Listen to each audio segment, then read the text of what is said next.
Good afternoon and welcome to the HART Sapphire series. We're live streaming this afternoon from the Queensland State Netball Centre for round 5. Today we have the QUT Wildcats up against the Ipswich Jets. I'm joining commentary this afternoon with Dominique Day. Dommy, welcome. How are you going They let today? us back, Simi. I know, I thought they were going to kick us out from last week.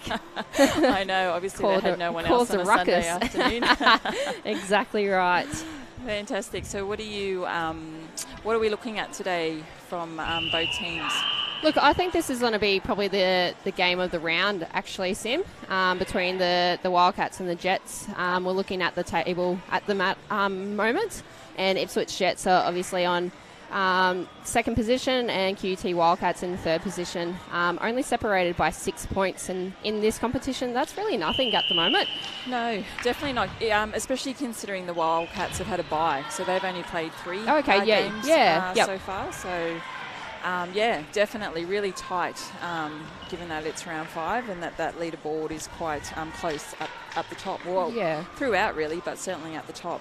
Yeah, and both teams have obviously lost their Suncorp Super Netball players. They've gone back to their respective teams and they're back to their normal, I guess, core group. So really interested to see how they both go.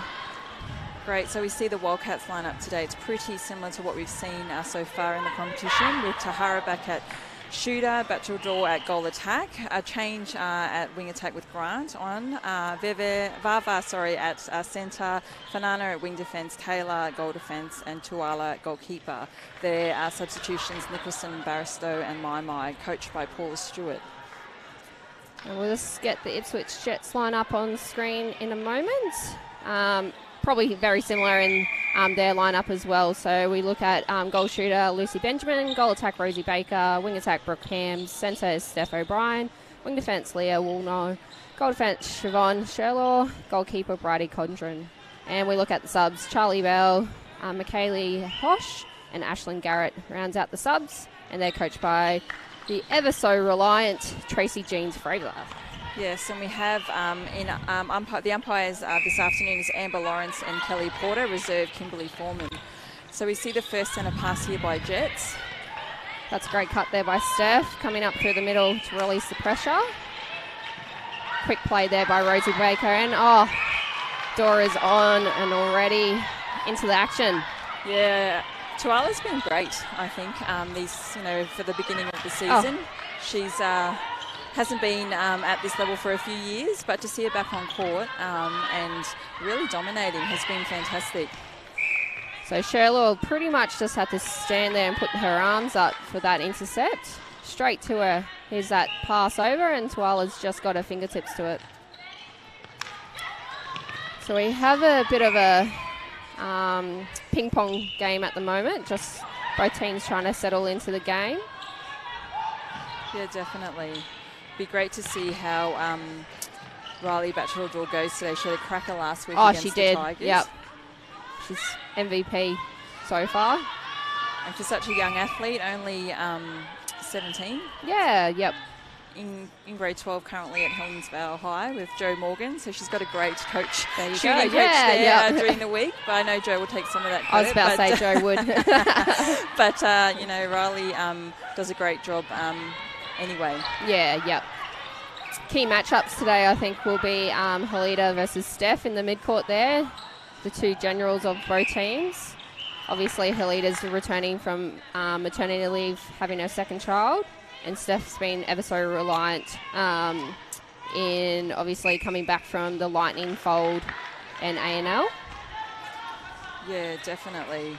Both experienced campaigners in that centre position today. So the Jets traditionally like to try and go to Benjamin back at shooter, but it's nice to see her out.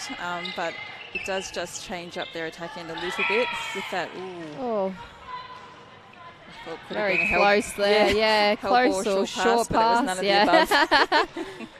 We might keep our umpiring comments to ourselves, hey? Actually, after last week, Dom, I was surprised that I thought you might be down. You've got white on today. I thought you might be down umpiring this afternoon. I thought I might have been stabbed in the back from some of the umpire friends that we have. Baker with an early shot and gets it in. No, the umpires do a great job. I wouldn't be able to do it week in, week out. I talk a big game, but I can't back up. Oh, Bridie just needed to go with 2 hands there. She had heaps of room. That was her ball to swallow. Yeah, definitely. It was an ambitious pass there by, I'm not even sure who released the ball, but... oh, well done. I think Bridie is going to play a strong game against Tahara in the goal circle. They match up quite well with height. Obviously, Bridie's very limby, so long limbs, throwing herself around there. Yeah, she's got great footwork and she's willing to come out and have a go. We saw an example of half of that just before, but I agree with you. I think if she is willing to commit to them, she's more than capable of taking them. Yeah, great drive there and pull in by Brooke. Wasn't scared that Tuala was coming out of the circle to hunt. It looks like the Wildcats have done their homework there. They probably realised that Benjamin is the go-to, so the first 2 shots actually have been taken by Baker. Kalita, just a bit of rush of blood there. Thought Tahara was on the hold. Oh, that's a ball replay. Some early little unforced errors by both teams at the moment. Just probably taking a little bit longer to settle. The goal attacks in both teams, though, at the moment are standing up, willing to take the shot and take the load in goal, given they have both dominant shooters at the back. Oh, great pull in there by Lucy Benjamin. Great pass there by Brooke. Quick release, so Tuala couldn't get up for the ball there. Brooke actually has her right shoulder strapped quite heavily, so wonder if last week took a toll on her and she might have been carrying a little bit of an injury today. Yeah, we'll keep a watch out for that as the game goes on. I did try to call out Geitzy for our sideline commentator, but she hasn't replied to my call out, unfortunately. She's probably a bit too busy with having a baby very shortly. Her impending birth is very close. So if anyone wants to be our sideline commentator to get all the updates with injuries, that would be grand. So it's level now. The Wildcats got out to an early start, but the Jets have been able to pull it back. So the Wildcats looking there to double Benjamin and make Baker go to goal, but at the moment she's standing up and delivering. That pass and cut was pretty much to a T for a goal attack. So any of the young goal attacks out there, that pass and cut from Rosie Baker just then was pretty phenomenal. Wildcats just having a little bit of trouble at this linking into the goal circle around the top there. Centre court just probably finding it a little bit hard to get to the circle edge to be able to feed, which is drawing Tahara and Batchelor out. Yeah, and Grant being that little bit shorter than Leah Walnall will be quite hard, so she's got to really take that drive and take turn quite quickly and get the ball nice and high. She's sitting the ball pretty much in the front of her breadbasket in her chest there, so it's probably going to be detrimental in a moment. Hopefully not, though. Yeah, definitely. I think if she keeps it there for too long, it's hard to get that quick release. Yeah. And that's what really, with the calibre of defenders that the Jets have, that's really what they need, which you see there by Banana. Lets the ball go really early. Yeah, and Leah's obviously got great elevation as well, so if she gets her arms up nice and full, I think we're going to be seeing a lot of tips going over her head. That was quite a quick passage of play from the Jets, pretty much from right down from the defence end to the attacking end. Really nice to see their transition. So we actually see Jets go up by 2. Oh, offensive contact there by Rosie, just trying to force her way through. Yeah, good defence by the Wildcats, but yeah, kind of a bit of a let-off there for the Jets. They could have extended their lead to 3. Yeah. And they're the hands right there that we saw from Leah, right over the ball, making it hard for Grant to see over. Yeah. And you expect, given the Tahara back there at shooter, that the ball has to go up and high. Yeah. So if Grant continues to keep the ball down and Warno gets those arms over, it just makes that feed even more difficult than it already is. Oh, held there. So just before that passage of play, Bridie obviously got her outside arm to the ball and made that tip. Here we look again. So really good footwork. Obviously, it pays to have 3-metre long arms as well. Yeah, go get your Yeah, arms. that's it. We weren't obviously blessed with those arms, were we, Sim? No, not at all. That's a great drive there from Fanana. Great tip as well. Oh, well done, Rosie Baker. Bit of a blood rush there by Yeah. Warner. Probably just needed to take the ball and balance and have a look at what other options she had available. Baker was not one of them, given she was off court. No, she tried her hardest though.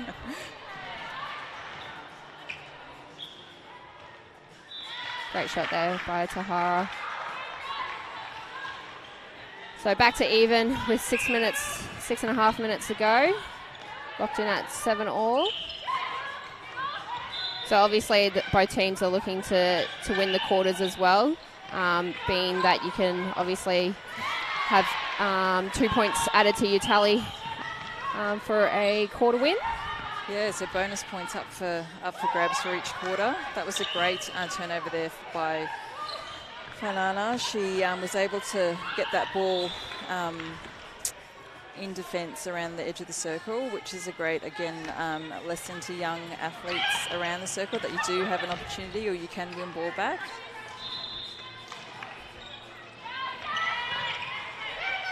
That's the way. That's the drive there from Rosie. Both obviously mid-court players in Vave and Fanana is obviously they like to play that offset defence, so really like a Kiwi-style defence. So they won't actually be on your body. They kind of just take up that space. So someone needs to take that nice hard drive up the guts or up the middle to release that pressure. Oh, Belchador thought she was getting the ball there. Yeah, Bava just missed that. That drive by Belchador. Yeah. It's quite a strong drive as well. Once again, that drive and front cut. It's a better feed there by Grant. I feel at times the Wildcats are a little bit rushed compared to what we saw them, put out last week. Just taking a little bit longer to get into the game. Jets, on the other hand, do seem a little bit more control, but probably because of that defensive style that the Wildcats are putting on them, don't necessarily always have that movement that they need to try and open up the space and open up options to the ball. That's the one. It's a better build-up. Yeah. Nice quick play. Sherlock's been quite consistent for this competition. I know she's not struggled, but been in the twos for a couple of years and made her way up to the ones this year. And obviously that starting 7 position in goal defence is really hers now. She's cemented it. So really hats off to her. For any obviously young player or even older players, if you obviously keep at it, you will hopefully get placed up in obviously the ones or just really keep on trying until you prevail, I guess. Yeah, well, it is all around sometimes opportunity. So it's about making sure that you put yourself in that place to take the opportunity if it is presented to you. So much better build up and play there by the Wildcats. So just patient. They had lots of options to the ball, which allowed them to turn and give it really quickly. Yeah, that release there by Bave was quite slick as well. Oh, great pass there. Unfortunately, can't secure that goal there. No, Tahara probably just needed to balance a little bit on that shot. If I was Paula Stewart, I would be telling my defenders that Jets are really stuck on that far corner of the mid-third. So I would be pushing the players, try to, obviously on the right-hand side, to see what they do. Because as you can see now, they've gone to that left side of the court once again. So I'll be trying to pretty much force them on the other side and see if they can actually get the ball down that side. Yeah. Good pick-up, Dominic. Yeah. Eyes on, mate. Eyes on. Maybe it's umpiring's not your go. Maybe you need to coach. Oh, no. I'll be the worst coach as well. Even though maybe you get players like you that you could coach.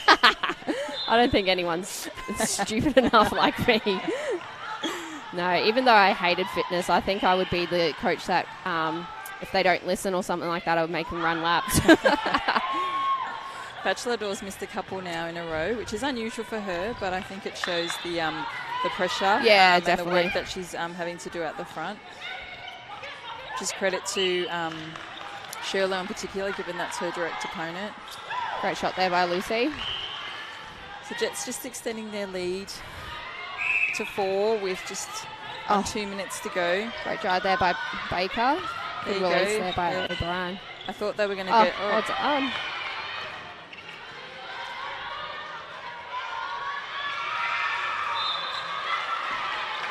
Dora's doing quite well on Lucy, making her move around, reposition. Her feet are quite small and quite quick around Lucy's body. Yeah, she definitely does have good footwork. Yeah. That's an unlucky call there. Both of them were obviously pushing to get space. Yeah. Reposition.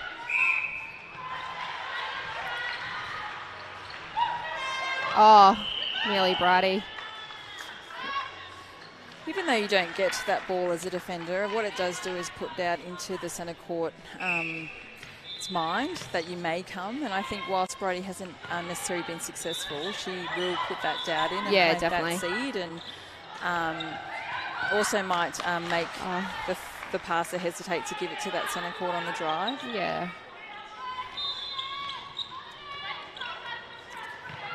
So the Wildcats have another opportunity here to get back. Warno done for almost a professional foul there, trying to hold up the ball a little bit. She didn't really need to do it anyway because there was like 50 seconds to go, and obviously Brady was at the back trying to have a hunt. Oh, that ball floated in the air for... It almost had snow on it. Yeah, quite a while. I think I got a grey hair from it. Wildcats probably don't have enough time to... Never break say it never. there. Oh, well done, Steph O'Brien there. So a great long pass release there from Brookhams. Got to work in quite quickly. 9 seconds to go. Lucy will have another go at it. Eldora out of play. And that takes Jets to 15, I believe. Yeah, so Jets win that quarter and get the 2 bonus points. The Wildcats started really well and were up for a little bit of that first quarter, but the Jets were able to probably settle quicker out of the both definitely. teams, and definitely maximise the opportunities that they created defensively, would you say? And I guess that's probably the experience and age difference between the two teams. Obviously, Jets have quite a reliant mid-court in obviously Steph O'Brien, Brookhams and Leah Woolnoll, where Wildcats are a little bit unknown with their mid-court as well. Obviously, we see Grant coming on at wing attack. But yeah, just changing up that attack end a little bit. It looked like it took them a little while to get used to. I've commentated a few of the Wildcats games so far, and I haven't seen that combination necessarily. Doesn't mean it won't work, just probably needs a little bit more time. Yeah, definitely. So we go into the first quarter with Ipswich Jets leading the QUT Wildcats 15-11.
And we come back now to the second quarter for the Wildcats versus Jets. The Jets were successful and won that first quarter, so they take the bonus points for that one.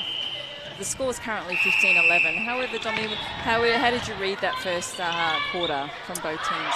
Yeah, like we see obviously in the past couple of games, both teams look to really settle in. Obviously, Jets did it a little bit better than the Wildcats. Wildcats, like you said, Sim, in that first quarter started off quite well, and then obviously gave away a few easy balls and turnovers, so the Jets were able to I guess, get a couple of goals on them, and obviously went into that quarter break up by 4 goals, I believe. Yep. We see just one change at the moment to the Wildcats. Keisha Grant replaced by Lisa Maimai. Maimai against Warno, both Queensland 19 teammates. So it'll be interesting to see that matchup now that they're both on court together. Yeah. Maimai got great speed and change of direction, whereas Warno is the kind of the workhorse. She'll just do the work and work the ground constantly. So it'll be great to watch them as the game unfolds. Yeah, and they've probably spent the majority of their season obviously in the same team, and now they are opposites, so really excited to see how they go against each other. I always love playing against players in my fusion team and such like that. So obviously I played against a lot of the girls, and Kristen Oxenford and Ash Uni were one of my greatest enemies, as well as obviously being in the same team as one. Great mates, that's it. Yep. Totally. Used to whisper a few things in their ear constantly as we played. Never, I can't imagine that. Oh, great shot there by Belchador. Yes, got her eye back in. In some ways, she's almost better on the long shot. Yeah, that's it. Hey. No, she's doing really well, Riley, as a young. Played for the Queensland under-17s this year, so really a baby in the whole scheme of things, but showing that she can more than match it on this HART Sapphire Series court. Rolls in there by Benjamin. Yeah, as a goal attack, I actually preferred the long shot because most people didn't think you were going to make it, and then when you did, you could flick your hair, walk back and kind of strut your stuff, where under the post you were a bit more obviously wanting to get the shot, and everyone was expecting you to get the shot, so more pressure on yourself. I guess it's that Maria Folau instinct as well, how she kind of flicks her hair and walks back and struts her stuff. I always took my inspiration off her. Yes, well, great semi-final last night between all 4 teams, but when you mentioned Maria Folau, I immediately thought of Amelia Ann Ekanasio, who's an ex-Wildcat actually, as we watch, a Bundaberg junior, but played a lot of her time here in Brisbane for the Wildcats. So they are obviously super proud of her and wanting to take a little bit of credit of the fantastic performance she put out last night. Yeah, I heard she played amazingly. I unfortunately couldn't get to watch the game. As well as obviously shout out to Steph Wood, obviously an ex-Lynx. She was obviously coached by yourself, and one of my obviously counterparts in the team that you were coaching, Sim, back when. No, definitely. Great to see Steph out there. Gretel as well, another Queenslander. And then we have Lenora Missa, who played for Samoa, who's actually a member of the Wildcats team as well, who is still in Liverpool at the moment. Great to see Queensland junior athletes out on the world stage over the last 10 days in Liverpool for the World Cup. And it shows that obviously this competition, or the one that preceded this one in the State Netball League, is obviously a building block to better and higher competitions, and obviously to the Diamonds and Samoa and obviously the Kiwis. Yes, great breeding ground. The Wildcats just finding it really hard to find Tahara at the moment, just not being able to get that connection into her. I do remember last week they probably took a little bit of time as well. That was a great touch there by Tuala to put that pressure on. Yeah, they're getting a lot of ball, Wildcats. Just unable to obviously really convert. There's that touch. Unfortunately, Lucy got the last touch. Yeah. It's like when you're kids. You touched your last, you Yeah. go clean up. Fantastic Great vision fake there. and pass there by Batchelador. A wry smile by Tahara. She didn't know she was getting it. Oh, and you can see Bridie's eyes all quite down, and that's how the ball got in quite easily. I think Mai's done a good job to get that ball, help with Oh. Vava to get that ball onto the edge of the circle. Once again, that ball had snow on it. Yeah. Vave just had to really kind of push the ball a little bit flatter. Yeah. She did the hard yards and getting the turnover, just unable to obviously pass it into Tahara. They're almost a little, their feed into Tahara seems a little bit hesitant. Yeah. Which is kind of reflective of the balls that they're delivering to her, but I think she's shown that she can take them and she needs to take them. Yeah, and obviously Bridie's putting two thoughts into the feeders' minds with obviously her long limbs. It's a bit scrappy at the moment, Sim. Yeah, just some really basic unforced errors by the Wildcats. They still seem rushed to me compared to what we've seen so far across the competition. I mean, I think the Jets are a great team and are putting on great defensive pressure, but I don't believe that it's I don't think that it's anything that the Wildcats can't handle. Oh, no, definitely not. It's only early in this game as well. And they're obviously down by a couple, but never say die attitude should work for them. And I think Mai is the key in that as well. Obviously, fresh legs coming on. Different perspective as well. She's obviously sat on the bench for the first quarter. Was able to have a look and see what her counterpart in Grant was doing well and what could be improved on. Yeah, sometimes it is easier to have a little watch before you enter a game. Not always given the opportunity to do that, but yeah.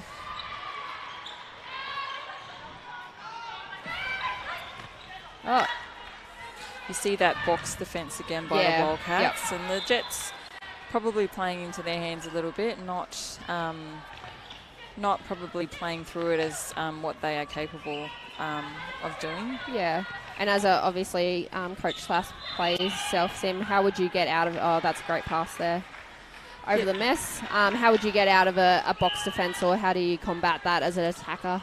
Yeah, look, there's lots of ways. I think you either go and engage your body to try and take, an element of that box out, or you have some of that sharp movement and multiple movement to try and commit those defenders to kind of come with you. But both options are hopefully open up the options for each other. I think if it's one dimensional and you have put one person on the move or one person engaging the body, then it becomes really difficult. Oh, a little bit of a step, I thought, from Baker. Once again, I you won't don't have the whistle. I'll be You're going to get a quiet. shot from the umpires, Dominique. I need a microphone so they can hear me. Get me down on the sideline. Just talking about that, obviously, box defence. It's really key. Oh, bit fall there by, key for sending, I guess, tributes or decoys in your runs as well, and having a couple options to the ball. So not just sending one player up because they obviously will collapse on that player. You need to have multiple options to get over that mess. Yeah. And really, looking over that mess. There might be obviously a couple of players in front of you, and you just got to open those vision or those eyes up and see the whole court, I guess. Yeah. I would like to see Batchelador cut to the front space a bit more, especially when Tahara is holding at the back. At times she tends to pop out to the edge. Yeah, she looks a little bit tired at the moment, Batchelador. Obviously had a great game last week. She might still be recovering from the highs of that. But yeah, like you said, Sim, she really needs to take that front space. That's the goal attack's job in obviously having a tall shooter in Tahara. She really needs to take and own that front section of the circle. Great cut there by Tanana, willing to take the body on, which is exactly what the Wildcats need. I think they've, they brought the lead back that the Jets had on them. That's the pass. Sorry, Sim. No, I think they've been able to bring the ball back by being able to, I was just about to say by being able to go to goal, which Tahara does then, but applying that scoreboard pressure is really important. So you want to obviously turn the ball over, but you need to be able to put it to goal to make the difference required. Lack of communication there by the two Jets defenders. They both wanted the intercept. Bit of karma there. Mama waited too long to make a decision quicker or find another option quicker. Obviously having Brady at the back there is obviously putting two thoughts into the minds of the attacker's pass, which is key to her obviously coming out. But what the Wildcats can do is obviously have a fake and pass it into the shooter that hopefully will be left at the post. Just have a tactical timeout, I believe, to the Wildcats. Yeah, so I believe they have a minute, do they? 90 seconds. 90 seconds. 90 seconds. So each team is able to take one tactical timeout per half. Yep. As you said. So the Wildcats have called this first timeout of the first half with only 4 minutes to go of the first, or just under 4.5 minutes to go. What do you think the message will be from Paula and Hillary there? You see lots of instruction, lots of talking, pointing of fingers. That's it. Both coaches are known for their points and their demanding, I guess, instructions. I think, obviously, it's quite scrappy at the moment.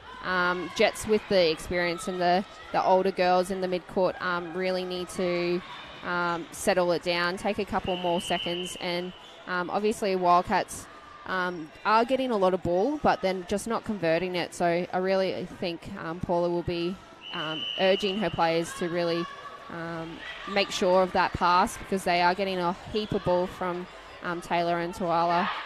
So, yeah, definitely conversion rate for them. And we see a change in players for the Ipswich Jets.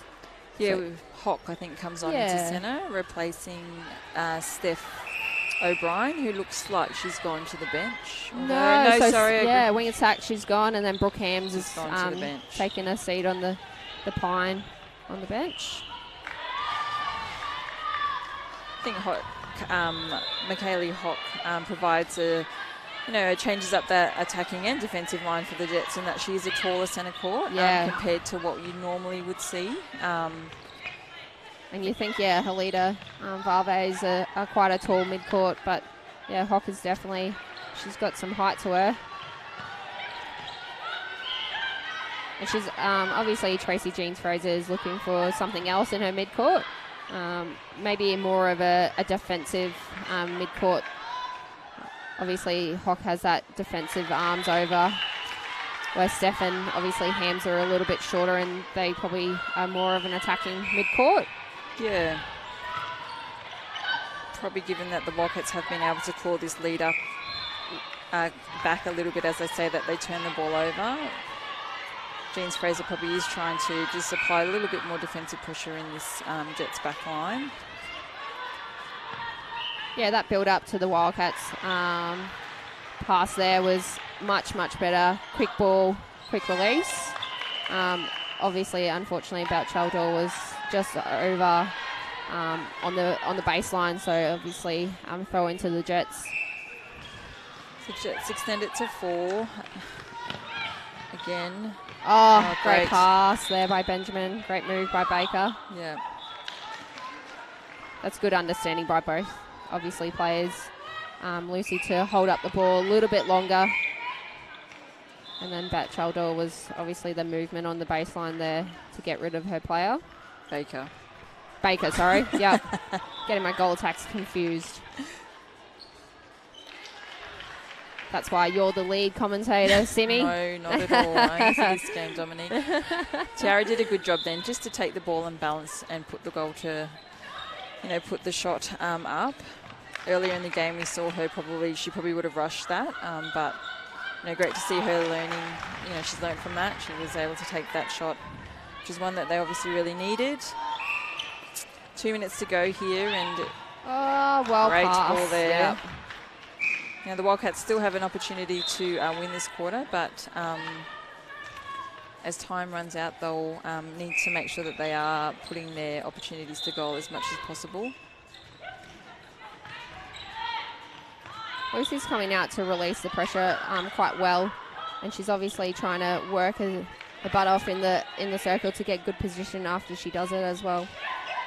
Oh, great pass there by Kosh. Great shot by Baker. She's really taken that goal attack position off Batchelor at the moment. Going to the post nice and confidently. Yeah, definitely. I like a confident goal attack. Once again, taking inspiration of, obviously, Maria Folau or Tutayer.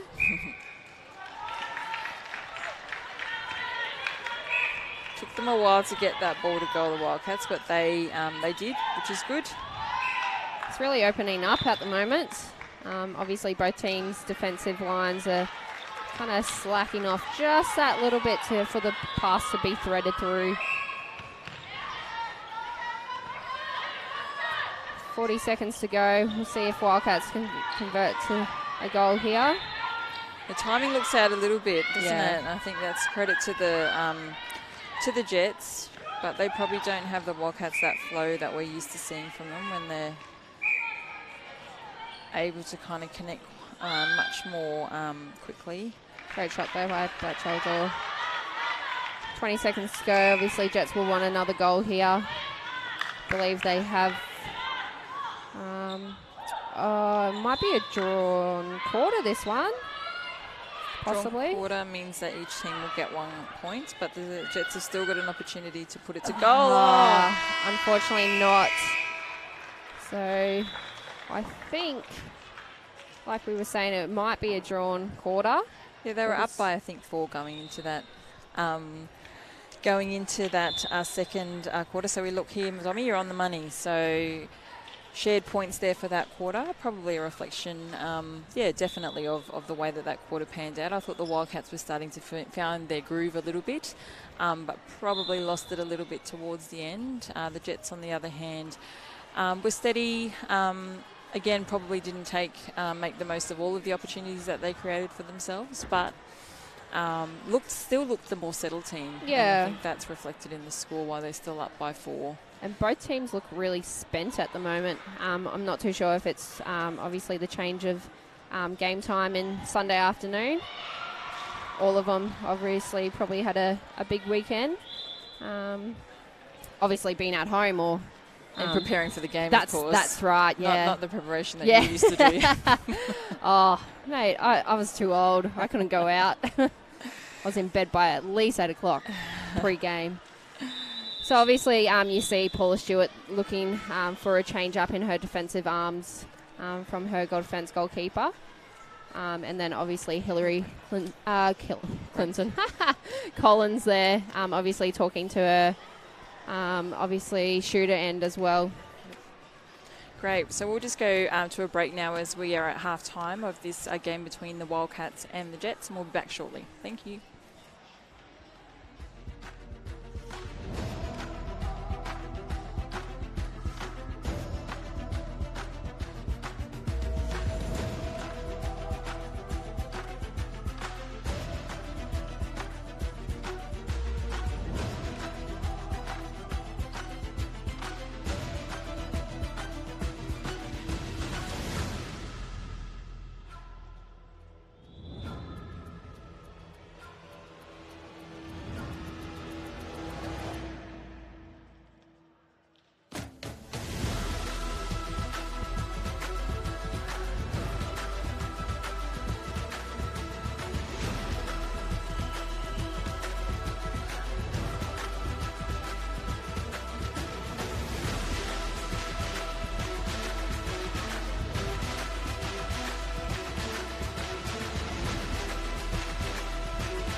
Welcome back to round 5 of the Sapphire Series League between the QUT Wildcats and the Ipswich Jets. Obviously, we're looking at the stats at the moment, Simi, so how do you see them? Yeah, look, centre pass conversions is a big one for me. I think the Wildcats are only scoring just over 50% of the ball that they're guaranteed to get. And then the shooting percentage, the Jets shooting at 91%, the Wildcats at 80%, which is not bad, but when you're up against the 90% kind of shooting unit on the opposite end, you do need to definitely try and lift your game a little bit. Yeah, definitely. And I think, for the Wildcats, it's not that they're not capable, and we've seen them in previous games shoot similar percentages. I think, centre pass conversion and turnover conversions as well. So, I was about to say, great pass there by Stefan Bryan. Unfortunately, went straight through Rosie Baker's legs. Yeah, not able to handle that one, but a great ball nevertheless. This passage of play here by the Wildcats is probably more reflective of what we're used to seeing from them, and a great cut there by Batchelor Door. That's unlucky by Sherlock. I thought she got a great tip there. Yeah, I agree, and I think my probably needed to either hold it up, give it quicker, or look behind to where Tahara was. But, it's great being on the sideline and not actually being in the thick of it on the court. We're so wise and old up here, aren't we, Sim? Easier when you're sitting and watching. Definitely. To be armchair players. Yeah, I was about to say, I could be an armchair diamonds player, I reckon. Oh, great. No, I'm looking at getting my whites on and being an armchair umpire, I think. Unlucky there by O'Brien. I thought she had really, 2 great contests to the ball. And we see, obviously, Brooke Ham's coming back into that wing attack role for the Ipswich Jets. So, Michaeli obviously taking a seat on the sideline. Do you think that would be tactical by Tracy? Obviously, wanting Brooke to have a bit of a break and obviously see the court at a different angle and hopefully, obviously, asking a little bit more of her. Yeah, look, definitely. I think this competition, with the rolling subs and the tactical timeouts do provide the coaching staff with that opportunity just to mix things up a bit. I think, I thought Hock did quite a good job in the minutes that she was on the court. So probably, from what I know from Tracy Jeans-Fraser, it probably was just a tactical change to try and allow Brooke some time. To have a look and see, similar to kind of what we talked about with Mai when she didn't start the game. I think... it's hard as a player because obviously you're discouraged at being dragged from the court, but then obviously getting back onto the court is obviously an elation of emotion as well. So you don't want to be trying too hard, but then you want to be obviously working on the points that the coach gave you as well. Yeah, and I think different to probably, when you're playing at a junior level, being taken from the court isn't always necessarily because you're doing a bad job, particularly at this level. It might be, more tactical. There might be lots of reasons, and I think it's just, trying to get your players to understand that and also to understand that they need to be ready to go and engage in the game, whether they are on the court or they're off. Yeah. And talking about those rolling subs, obviously Ipswich Jets have just made 2, just as we were talking there. So we look at Charlie Bell come in at goal shooter, and obviously Lucy Benjamin had to go off and then change a bib and then come back on at goal attack. So this will be interesting to see how Lucy Benjamin obviously plays a goal attack role. I haven't seen her play in this position a lot in the last couple of years, so it'll be very interesting to see if she can work that front space to obviously Charlie Bell's quite a tall frame at the back. Unfortunately, she can't get 2 early goals there. Yeah, no, definitely. I think, earlier in the rounds, the Jets throughout this combination with Benjamin and Bell both in the circle, so it provides them with a really tall shooting circle. Both athletes really mobile, so again it'll change up the pace and the style of attack for the Jets down there. it'll be interesting to see, how the Wildcats defenders respond to that. In saying that, though, the Wildcats have done a great job to actually take the lead back in the game again. They were leading earlier in the game, so they've been able to take it back for a short minute. Yeah, yep. And obviously, I think Mai's had a great game. So she's the really pivotal player at the moment. So she's really doing well in encouraging her players. Obviously, Vave is the captain, but running in at that centre position is quite hard to obviously run. Oh, might have had a bit of a roll ankle there by Bridie. So Vave is obviously the centre and the captain, and it's a little bit hard to run as well as talk, unless you're obviously a Katie Walker that can run and talk underwater pretty much, because she's so fit. Not saying that Vave is not as fit, but yeah, it's definitely hard. Yeah, definitely, and I think being back in that wing attack position, Mai's been able to really organise that attacking for the Wildcats. And at times when she hasn't received the ball, the lines that she's run has opened it up for Vava and Bachelor Door. Great cut there by Mai. Just that front cut. Change her speed, change her angle. Really opened up that space. And backs it up with obviously a great pass into Bachelor Door. Thought she was going to have a crack at that long shot. Yeah, same. Better position there, probably further away out, but we obviously in the third quarter of this round 5 of the Sapphire series. We look at the quarter breakdown at the moment. Wildcats are leading the Ipswich Jets 7-2, so obviously a great quarter. Oh, a bit late there by Brooke, unfortunately. She'll get a caution there. Yeah, timing out a little bit. I don't think there was any malice in no, that contest. Definitely not. But still... she gets a slap on the wrist and just reminded that it may be dangerous even though it's not intentional. Yeah. And of course netball is non-contact as well in the definition of the sports dictionary. Yeah, absolutely. Watch the grand final match tonight for I was the World about Cup to say, and see how non-contact it is. Yeah.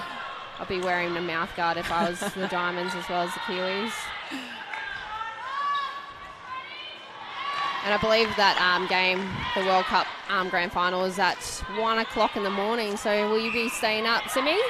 I don't believe I'll be staying up, but I do believe I may set my alarm to wake up and watch it. Yeah, I'm hoping that the patients tonight will be kind enough to let me watch also a bit netball of spectators. Yeah, exactly. I was at QE2 Hospital up the road here last night, and they had it on in the waiting room. So obviously my patient was well looked after from my partner, but I sat at the desk and watched a bit of the netball, so that was good. Had a chat to one of the admin girls who was loving the netty, so it's really good to see. Obviously, the more viewers, the more obviously exposure that we get. Yeah, definitely. Belle has been shaky on her shot to start. They've found it easy to get it to her, but she hasn't been able to put it to goal. That's a better shot there. Better shot from there. Just looks a little bit rushed on her shot. Has a great shot, Charlie Bell, so just needs to back herself and take a little bit of time on that shot. And it's quite hard for a young player like Bell to come into this game. Obviously, 3 quarters in, your team was up by a couple, and now they're down by a couple, so she'll be feeling the nerves, definitely. Yeah, but great opportunity experience for her to stand up, and just needs to remind herself to do the little things well. So the Wildcats look like they've finally settled in this game. Yeah, and we're getting some obviously stats brought to us live. So we're looking at the shooting accuracy of the Wildcats there. 100% at the moment, and Jets are quite low, unfortunately, at 50%. So that's where we see obviously the difference in 2 goals there, I think. So we see another tactical timeout being called, this time by the Jets, it looks like. Yeah, very timed well. And probably not a bad timeout call, given they are currently down 10-4 in this quarter. What's changed for the Jets, Dommy, from what you've seen? I think they've gone into pretty much chase mode, so they're like deers in the headlights at the moment. They've gone down a couple of goals, and obviously a few things haven't gone their way, and they look really, starstruck, I guess. They don't really need to change anything. They were doing quite well, nice and relaxed, but now that obviously Wildcats have put the voodoo or the pressure on them, they've really changed their outlook and really changed what they were doing. But yeah, obviously props to the Wildcats. They've come back and hit hard at the Jets, and they've gone up by 2 in this third quarter. Yep. And I think another important stat that as we look at some of the live stats that we're getting through is that at halftime the Wildcats centre pass conversion was 62%, so they were only converting just over, just over 60% of the ball that they were getting. Early on in this third quarter, we see that the centre pass conversion is at 100%. Yeah, yep. So it just shows that when you have the ball, when you have possession of the ball, the best thing that you can do is to obviously score it, because it applies that scoreboard pressure to your opposition, which I think then the Jets, puts the pressure back on the Jets. And currently, with almost half of this kind of third quarter gone, you see that the Jets are being asked to respond to that and not necessarily responding as... Yeah, and you've got to reward your defenders for getting the ball as well. Obviously, you want to... unfortunately, they're just a lost ball over the baseline. You want to obviously reward their hard work and get it down to goal and obviously convert that. So, obviously, Wildcats doing it well at the moment. Yeah, so we see a few changes here to the Jets line in particular. The front line's unchanged, but the defence line, we see Woolno swings over to the to the goal defence from wing defence. Michaeli Hock comes back on to wing defence. So again, just changing up that defensive line. The Jets wanting to, just to change it up to see what can happen with that line. And saying that though, the Jets attack line probably haven't been able to consolidate the ball that they've been able to get. Yeah, and that was a great intercept by Vave there. Went out with obviously the attacking player from Jets and got that tip and chased it down. Oh, and a coach killer there. Yeah, just breaking a really silly breaking call there to Fanana. She's had a great game though so far. Yeah. Oh, and once again another coach killer, a bit of a step. I think Danielle Taylor is one of the unsung heroes of this Wildcats team. I think she does, plays that really hard one-on-one tagging game and is always there to offer an attack. And I think the last play there where Benjamin was called for the step was an example of the great contest that she puts on the ball. Yeah, and you only have to look at our male counterparts in the AFL that play that tagging role. They don't get the accolades that everyone else does, but if you take the player out of the game, you've done your job. So that's what Danielle Taylor's doing at the moment, really running down her goal attack and making sure they're working quite hard and trying to pushing them nice and high. So obviously... they can't get that easy shot at goal. Yeah. So it's close again. There's only one in it with the Wildcats only up by 1, but the Jets in possession. Better shot there by Charlie Bell. We have our spies everywhere as well. So shout out to the Queensland 15 and unders schoolgirls team at Caloundra. So Joe Morgan's obviously leading that coaching. So good luck and play hard and bring home that gold medal. Yeah, I think they're currently on court against Tasmania. Oh, okay. Yep. Our intel from the Sunny Coast tells us. But yeah, like you said, good luck to that team and to Joe, of course. You're a popular girl, Sam. Have friends everywhere, hey? Joey, an ex-teammate with the Firebirds, and I was fortunate to have her as one of my assistant coaches for the Queensland 19s and unders this year. Yeah, and obviously played for the Steel Cats as well as Jags. Joe did back in her day. Shooting down the house. So we see a turn of the scoreboard again. The Jets take a 2-point lead. Yeah, it's a bit of a seesaw game at the moment. Batchelor and converts, pulls the pin and gets that long shot.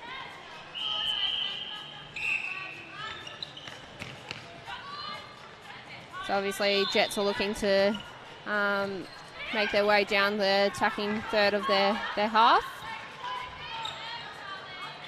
That was a better shot there by Charlie Bell and better setup as well.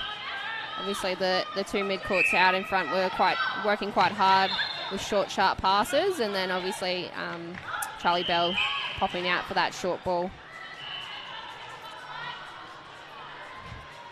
Still time to obviously come down to the State Netball Centre at Mount Gravatt here and have a watch of obviously two great teams in the Jets and Wildcats go at it, and then later on at 5:10 we have Cougars versus the Bull Sharks. And we also have obviously the Wildcats Ruby team and the Ipswich Jets Ruby team playing later on as well. So if you're free on this Sunday afternoon, get down and watch some great netball. Yeah, if you've got nothing to do, definitely come and... Do we have nothing to do, Simi? Is that why we're here? Hey, Tommy. You just like to spend your Sunday afternoon with me, I think. Absolutely. That is exactly the reason why I'm here. So we obviously look at the quarter breakdown. Wildcats are still leading the Jets by 3. And the Jets have increased their shooting percentage a little bit to 73%, and Wildcats are still up nice and high at 87%. Well done there by Vava. Really smart. Her experience showed then. She took herself off court to allow the ball to bounce and then got herself back on court. So Dominique, as our pseudo umpire, what's the ruling on that? You must be grounded on the court before you can receive the ball. That is correct, Simi. You have to have at least 1 foot on the court to regain possession or regain a pass. So that means you can't, obviously we see the purple outside of the court, so you can't jump from outside to on the court and then receive the ball. Great play there by the Jets to make the most of that centre pass that they had with limited time to extend their lead by 2 going into the final quarter. The Wildcats, however, won that quarter by 2. So we have a look here. They won. We see each of the teams so far have won a quarter and drawn the second quarter. So it makes for a really exciting last quarter. Who do you back, Dommy, going into the last quarter? Sam, don't look at me like that. I think Wildcats should be a little bit disappointed in themselves ending that quarter going down by 2. They really obviously got up a couple of goals in the early marks of that quarter and really should have taken it away, but unfortunately couldn't. So Paula Stewart will be asking a little bit more of her players. Obviously, the experience of the Jets once again prevailing there. They were able to claw their way back from a bit of a deficit and going up in that quarter break.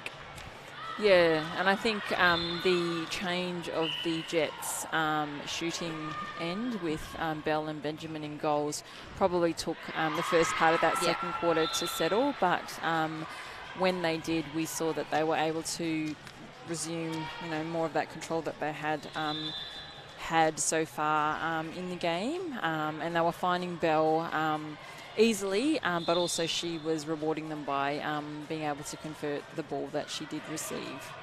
I thought defensively the change up by the Jets wasn't it was a good change. I think it did just put a little bit more doubt in the Wildcats mind. I don't think they were they didn't do anything extraordinary different, but I think sometimes just changing it up forces the opposition to have to also change up what they're doing. Yeah, definitely, yep. Yeah, change of pace, fresh legs on, really changed the dynamic of the game as well. If I was the Wildcats, not that I'm a coach or anything like that, But you're going to tell us. But I'm going to tell you anyway because my 2 cents matters, okay? I think I would to Richard why he gave you the microphone. But anyway, please go ahead. Hey, he's the silly one that gave me this opportunity. I'm allowed to express my feelings. I think I would change up the mid-court a bit. I think I would put Varve back into possibly that wing attack or wing defence role and have Mai run the centre just for a little bit of change of pace, change of thinking. Obviously, Mai brings in that attacking play where Varve is that defensive centre as well. So if Paula Stewart's listening, that's my 2 cents. You don't have to listen to it. Pretty sure she's not listening. Probably not. Most people don't, unfortunately. They probably got us on mute. That's why I'm retired and sitting up here. We can organise for a note to get sent down yeah. to her. But in the meantime, it looks like there haven't been any changes to what finished. So they didn't listen. Bloody hell. There's still time, Dommy. There's still 14 minutes left. Great shuffle shot there by Batchelor. Gains a little bit of more possession and obviously ground to have a closer shot at goal and converts that. I think both teams defensively have been able to turn the ball over. The difference will be, as I say that, will be who can win the ball but also put it to goal. Great intercept there by... Yeah, sorry. Vava. Yeah, no, yep. Great. They've all had, great opportunities, or they've been able to win the ball across both teams. Yeah, just that elevation and obviously extra height of Varve there. Just able to pull in that ball. Yeah, and awareness of where not only her player was, but where her other centre court opponent was. Oh, great work there by Steph O'Brien. Hard to the ball and chased up her own tip. Yeah, definitely a captain's play. Realised that that was their centre pass, the one that they just turned over. And saying that, they turned the ball over again. Yeah, I think Benjamin's getting a little bit caught on the body there, thinking that she's obviously back in that goal shooter role, but she really needs to play that goal attack, that dynamic moving goal attack role with Charlie Bell being the taller of the two. Yeah, definitely. I think that is the risk when you've got two predominantly shooters kind of together, that you don't, unless it's a planned tactical move, you can't afford to have them both playing in that shooter role, because they then miss that link out the front. Well done by Riley there. Was just able to clog the space and... just not being able to finish that last pass, the Wildcats, but the same can be said about the Jets. Yeah, yep. And I can see Rosie Baker's up on her feet and trying to warm up. So we might see a rolling sub there by the Jets as well. Varve's come to life since I told her that she needs to get out of centre. She thought that you were suggesting that she had to go and play on the wing, so she thought she'd show you. She always does that. So you, obviously, this is... Varve, you played with during underage? Yeah. Back when she was a hookanema, and obviously I've played since back when we were actually schoolgirls. So 15 and unders went through the schoolgirls together, and obviously went to Aussie schoolgirls together. She was a little bit different back then. Didn't have two kids to her name, and obviously. She probably looks the same build as she was back then. But she was the defender, right? She started as a defender. She was a circle defender. So obviously that long limbs of, well done by Brooke Hams there. Snuck a intercept. So she was a goal defence predominantly back in her day. And obviously as everyone grew over that 6 foot mark, she pushed out to the wing defence and then onto the centre. So we see the Jets extend their lead out to 2 again when scores were drawn. Both teams just not really being able to finish this last play into their goalers, as well as what they had been doing in the first 3 quarters. I think it's a reflection of obviously the game and the pressure when it is so tight. Yeah, and I'm a stats type of person at the moment. So we look at centre pass conversion for both teams sitting at 50%. Turnover gain conversion for the Wildcats at a low 33%. Obviously, the Jets are at 100% for that as well. So that's pretty much the difference there at the moment. So 33% for the turnover game conversion, and centre pass conversion at 67% now is too low for the Wildcats. Yeah, considering at the beginning of that last quarter they were at 100%. So, you know, yes, see them done for a hell ball there, but I think, you know, yes, it's easy to say it when you're kind of not on court, but it's really important to remind yourself of those little things that you just need to do consistently well all of the time. And I think both teams at the moment are guilty of not doing that necessarily to the best of their ability. Great confusion of space there by Tuala up against the taller opponent, but I think she was a little bit lucky. I thought she got her last fingertips on it before it went out. Lucy Benjamin obviously thought the same with the bit of plea a to the umpire. Yeah, confused look on her face. Don't know why she would do that. Oh. Warner does not look happy, but she's not the one asked to stand out of play. It was unlucky. I thought they were able to have a crack at, obviously, the ball simultaneously. And even though we do like to play a few, obviously, games with the umpires, shout out to, obviously, the two girls here tonight, umpiring in Amber Lawrence as well as Kelly Porter. Without, obviously, the umpires, we wouldn't be able to play the game that we love. So it's a hard position to be in as well. An example there, the Wildcats only had one option that Vava, I think, smartly chose not to take, but then unfortunately she didn't have anyone else as an option to throw to. I think as the, you know, yes, the game ticks on and everybody is getting tired, this is the time when both teams need to dig in. I think Vava thought on that one that it was a red ball, but Amber Lawrence, the umpire down here, did not agree. Yeah. And if you're confident, you run away, you think it's my ball, you sometimes can turn the umpire's decision slightly. So the Wildcats only really starting to have one option, 1.5 on that one. Kaylee there having a crack around the circle against Mai. Oh, great pull in there by Riley Batchelder. Having a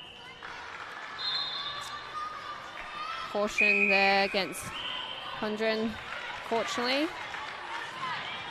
Yeah, I think Condren is obviously trying to get herself involved in play, but has to be careful that she doesn't attract the whistle of the umpire. When it is tight like this, you don't want the opposition to have any easy ball by putting yourself out of play. There's still lots of time with 7 minutes to go with 2 goals in it. I think setting up the penalty there, making sure Michaela's out of play.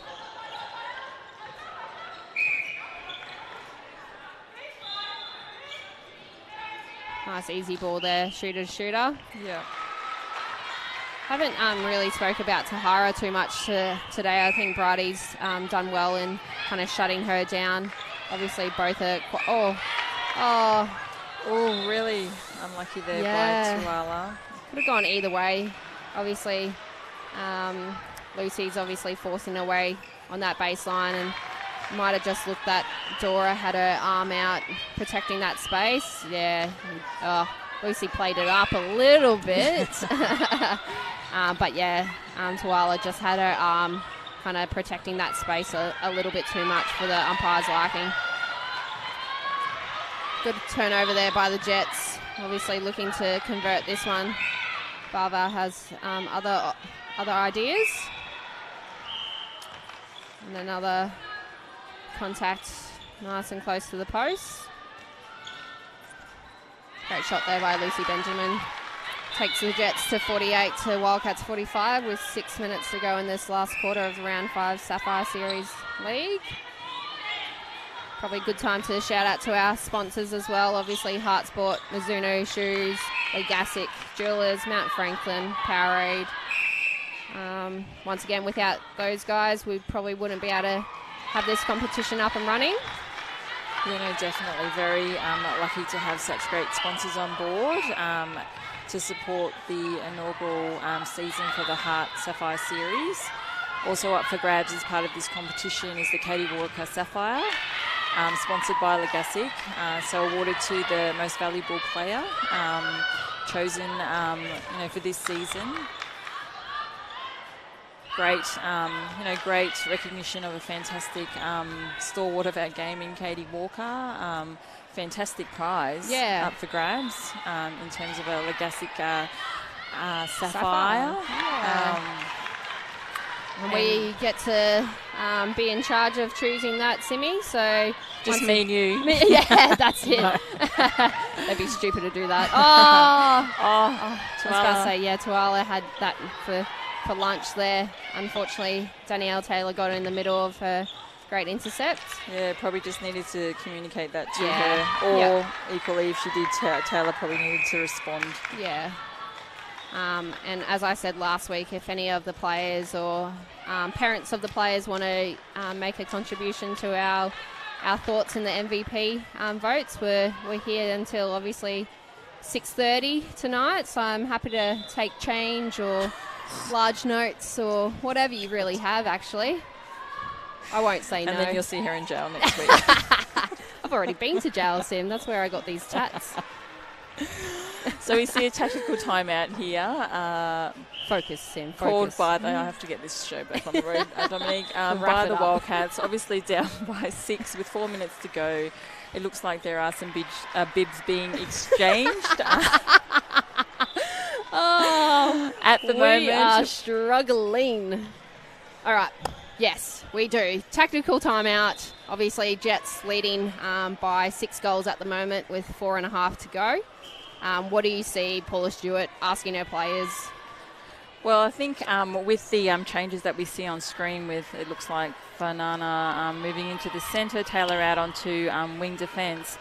She's probably just wanting to mix it up. A great opportunity, still quite early in the season to have a look at what her players will do and how they'll respond in this situation moving forward. I don't think it's lost. I think there's still more than enough time for the Wildcats to make up the lead. In saying that, I think the Jets have done a great job to consolidate the opportunities that they've had so far. So they'll be looking to just do much of the same, I suppose. And we see, obviously, Varve going back into goal defence. So I think Paula Stewart actually heard me. That'd be probably once in my lifetime, actually, Paula Stewart doing what I say. So obviously Halida and Dora having a nice combination coming through the ranks of the underage program. They played quite well together, so they'll be looking to obviously spark a change in this deficit. Yeah, both ball getters. I think. So definitely. At this time of the Nana very lucky there not to go offside. At this kind of time in the game, that's really what the Wildcats need. They need to obviously convert the ball that they get, but they also need to win ball back because they're running out of time. And we're looking at, obviously, the live stats that we have. So Ipswich Jets are winning this. And there's a great example of why this move has been pulled. Yep.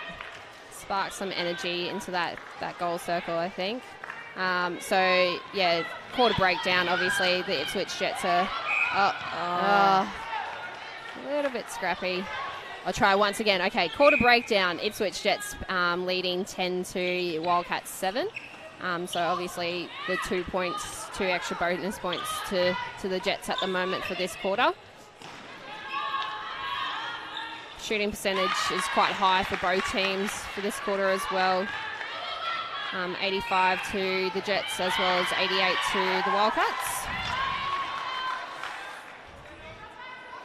A little bit of, obviously, rush of blood on Wildcats and unable to convert really their turnovers at the moment. Great pass there by Brookhams into Charlie Bell. Yeah, I think the Wildcats have gone back to, that rushed kind of play that they started with.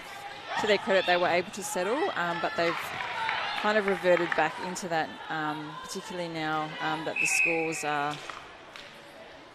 have blown out and the time is running out. Yeah, it's almost like they're high on adrenaline and, well done, Steph O'Brien. Lots of backwards and forwards with the ball. Can't keep up. Great contest there by Woolnough. Had to have a crack at it. Wildcats obviously were on a run a little bit, so had to have a fly at the ball there. Great swing there by Chaldor. Great tip there by Bridie. So yeah, the Wildcats are almost in a bit of chase mode, which is, well done there by Bridie, which they have to be, really being down by 7 in the last minute.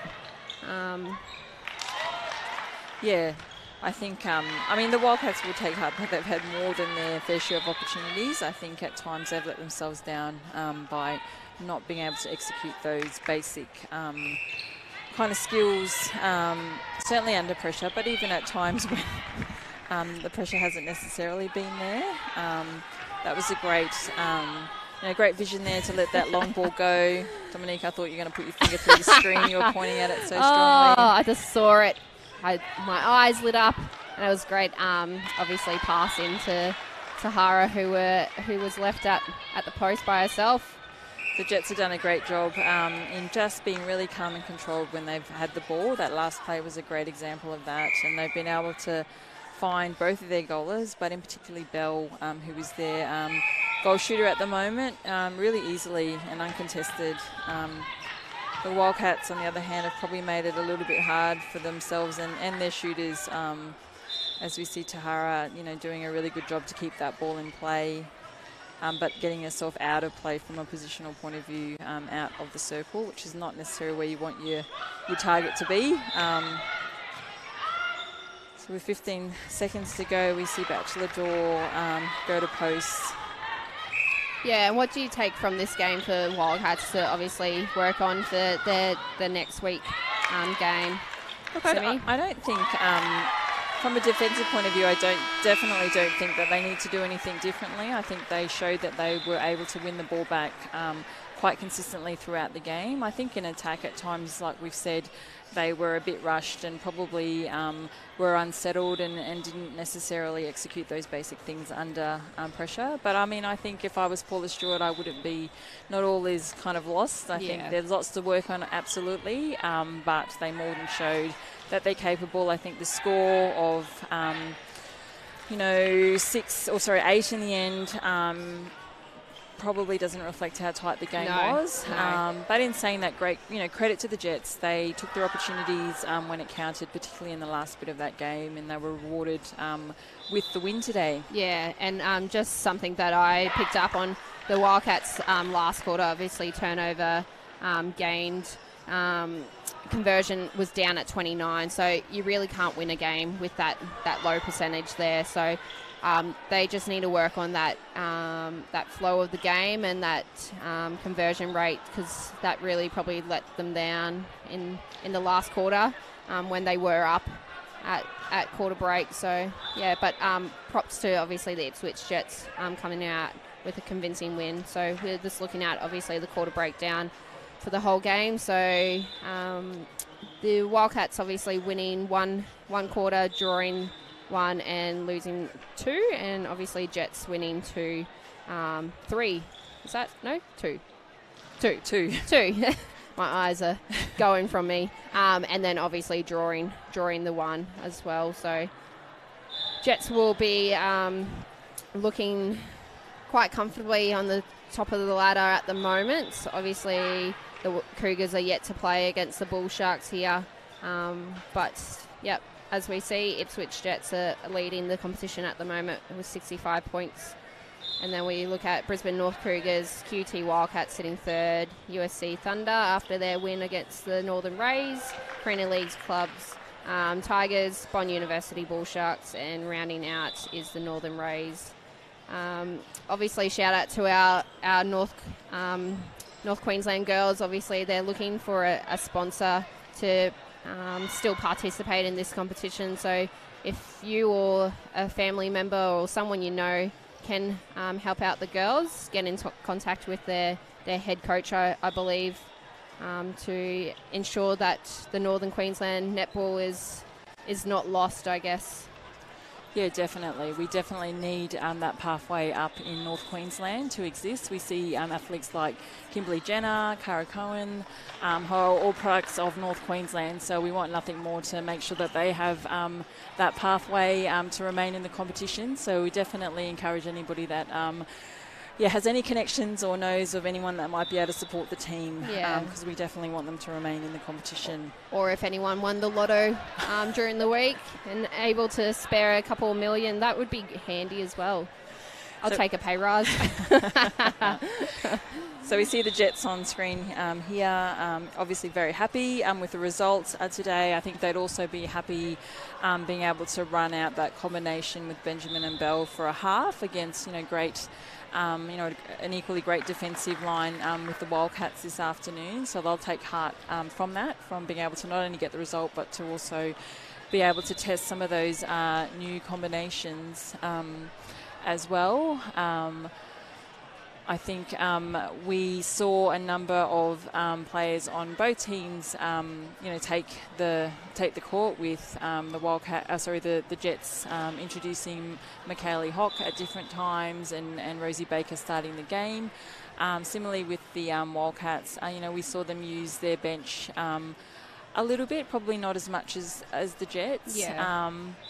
But I think, again, the changes that Paula Stewart called in that last kind of part of the last quarter showed that she was willing to make the changes, to explore what... And she really had to as well. She was forced to make that change up to see if it really changed anything, and unfortunately it didn't. But props to her to having a crack at it and seeing if that would change anything. So we obviously have the stats up on the screen here. So we look at obviously the centre pass conversion, 67% to the Wildcats to 74% of the Jets there. So a little bit closer than I would have thought, but definitely not as high as they would like, I guess. Going down, shooting percentage was high for both teams, 84 and 86 respectively. And yeah, that's really the difference that I can see. Yeah, quite close game. Yeah, definitely. I think overall it showed that the Jets, the ball that they got, they were, they were able to convert it more than the Wildcats. Overall, when you look at the turnover, so the ball that they were able to win back, they were able to convert more of it. And similarly on the centre pass conversion, the Jets were able to convert more of the ball that they got off a centre pass.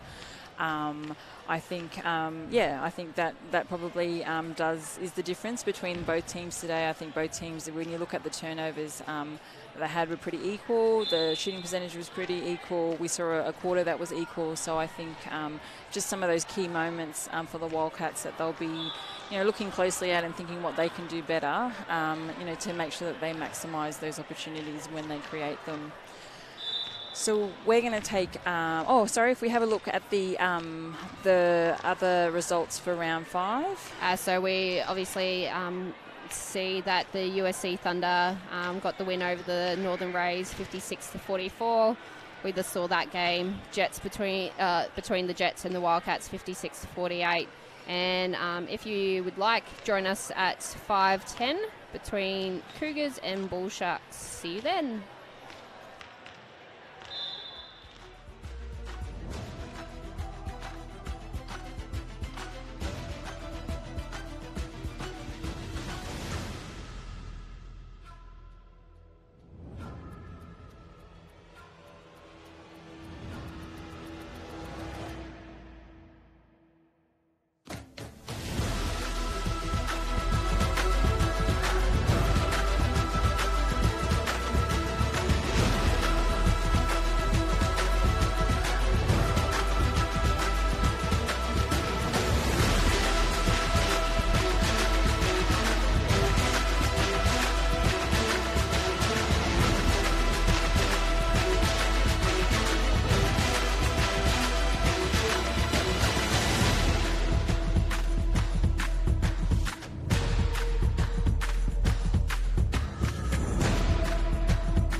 So welcome back to round 5 of the Queensland's HART Sapphire series. We're just about to watch the last game for round 5 between the Brisbane North Cougars and the Bond University Bull Sharks. What are you expecting from this game, Dommy? Look, I think it's a bit up in the air at the moment. Obviously, Cougars are leading, were leading the competition on top of the ladder, and obviously Bull Sharks are a little bit far behind, I guess, sitting on the bottom of the ladder there. So really, obviously, Cougars to really stamp their dominance in early in this game, but obviously with the change in a couple of players in the Cougars lineup, so it's really an unknown at the moment, Simi. Yeah, definitely. I think, one of the exciting things about the Bull Sharks is that they are a young side. However, if we have a look at the Cougars list for today, they have had to draw on a lot of their Ruby players due to injury or players being unavailable. So we have Stour starting in shooter with Hunt out the front at goal attack. Ali McLeod out at wing attack with Chanel Dyer in the centre. Fitzpatrick joins the back line with Bakewell, Doran and Camo, with Martina Rinkers, Georgia Feeney and Naomi Fitzpatrick on the bench. The team is usually coached by Liz White, but today will be in the control of Paddy Farrell and Darren Connolly.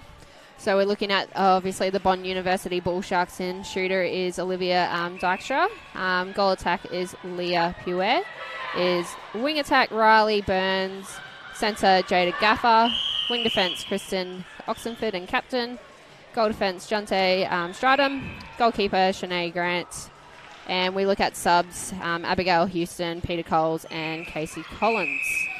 So we see the. I'm excited for this game. I haven't seen the Bull Sharks play yet, so I'm looking to see what they can put out. They are quite a young team overall. So I think from a they are young and potentially a little bit unpredictable, really. Yeah, unexpected. But I think they have plenty of potential, and with the likes of Oxenford and Gaffer and Shanae Grant, I think that provides some experience that they definitely need.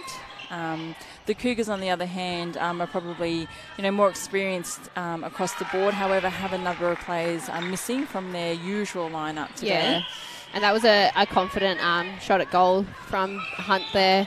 So she'll take that under her wing and fly with it. And once again, at the other end, Pure is nice and confident in taking that shot there too. So obviously, I'm quite excited watching the Cougars. I've seen them once before in this league. They didn't play probably to their standard, and obviously I had a chat to Liz White after the game, and she saw the game quite similarly. She was happy with the win, obviously, but not happy with the overall performance. So she, I believe, is over in Liverpool living it up, watching the World Cup. Yeah, definitely. So I wonder if she's watching the live stream of her team. So if she is, hello, Elizabeth. Hope you're having a great time. She'd be live streaming to Paddy Farrell's ear, I reckon. Good old Lizzie. Great touch there by Shanae Grant to turn that ball over for the Bull Sharks. And the Bull Sharks are blessed. Well done, equally Rem. well done to Remy Camo. The Bull Sharks have a huge target in Olivia Dykstra there at the back. Great drive there by Binny and Hunt. Really, obviously taking that baseline drive nice and hard, and Stour was able to. Chanel, unfortunately, not wholly within the circle. No, I think the umpire deeming that her back foot, which was outside the circle, was actually the landed foot, which actually is probably right. It was right because she stepped in with that front foot. Our umpires today for this game are Kimberly Foreman and Rachel Thomas, with Amber Lawrence as reserve.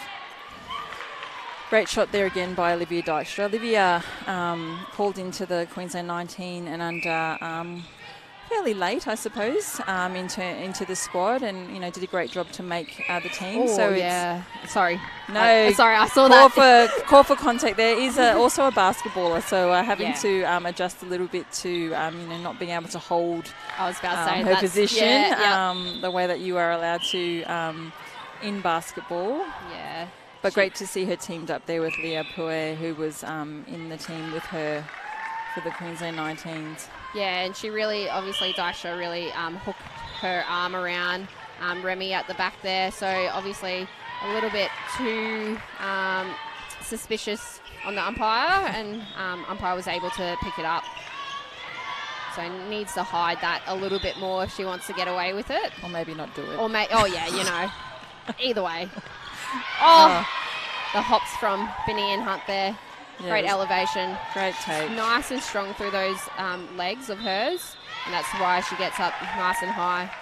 Is able to pull in that intercept.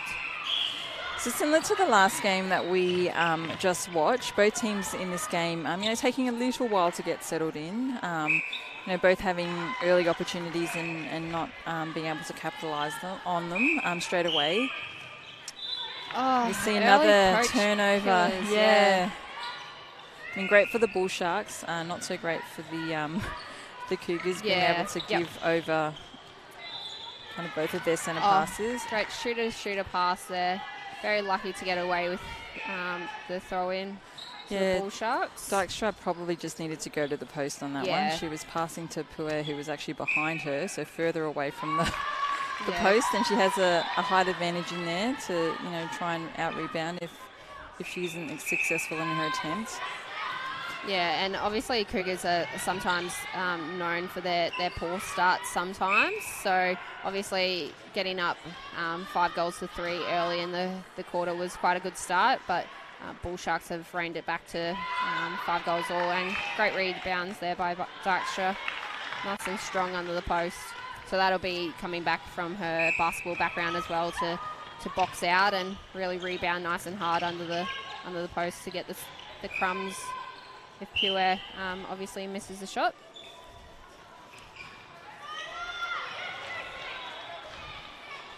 So we're, as we spoke before, Sim, there's a few injuries in the Cougars team. So obviously Maddie Hinchliffe and Riley Holland out at the moment, unfortunately. So some of the Ruby girls are obviously got that opportunity to step up to the Sapphire Series league.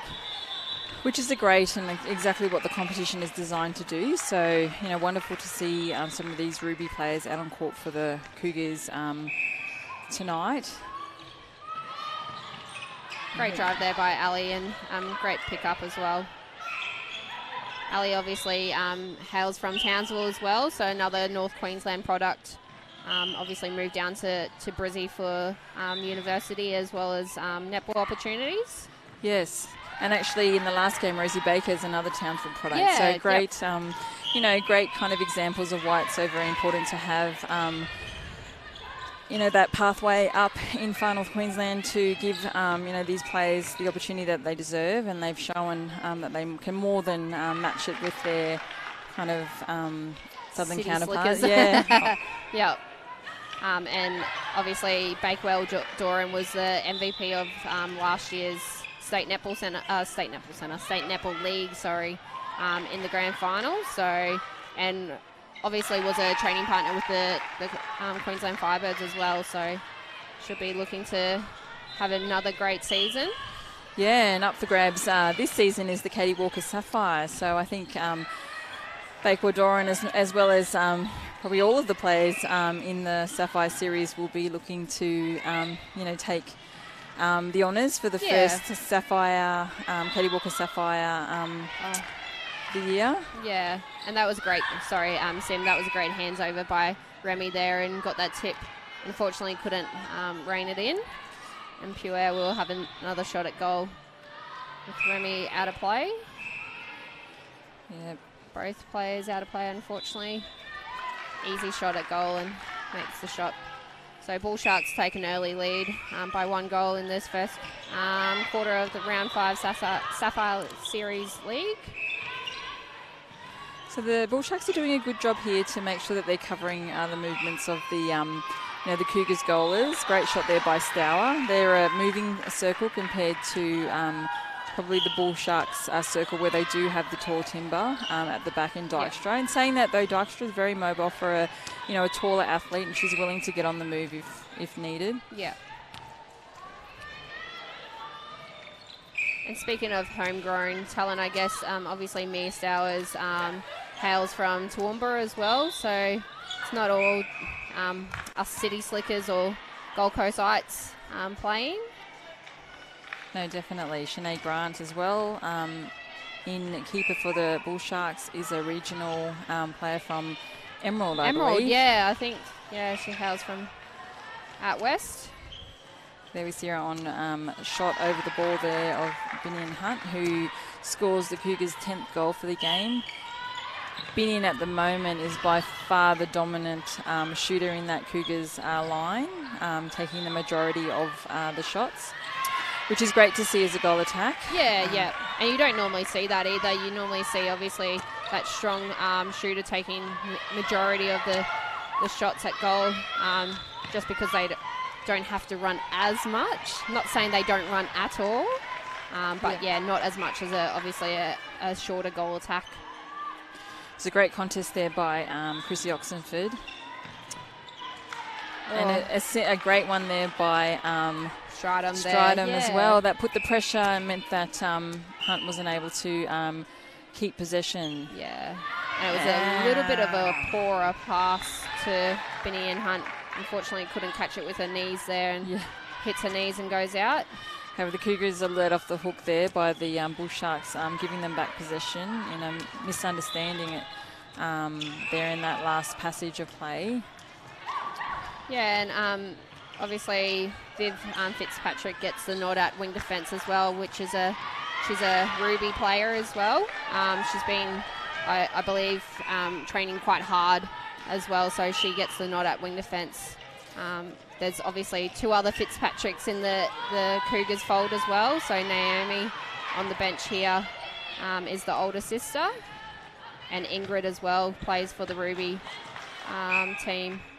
Great passage of play there by the Bull Sharks. Yes, Viv Fitzpatrick was in the Queensland 19s and under as well.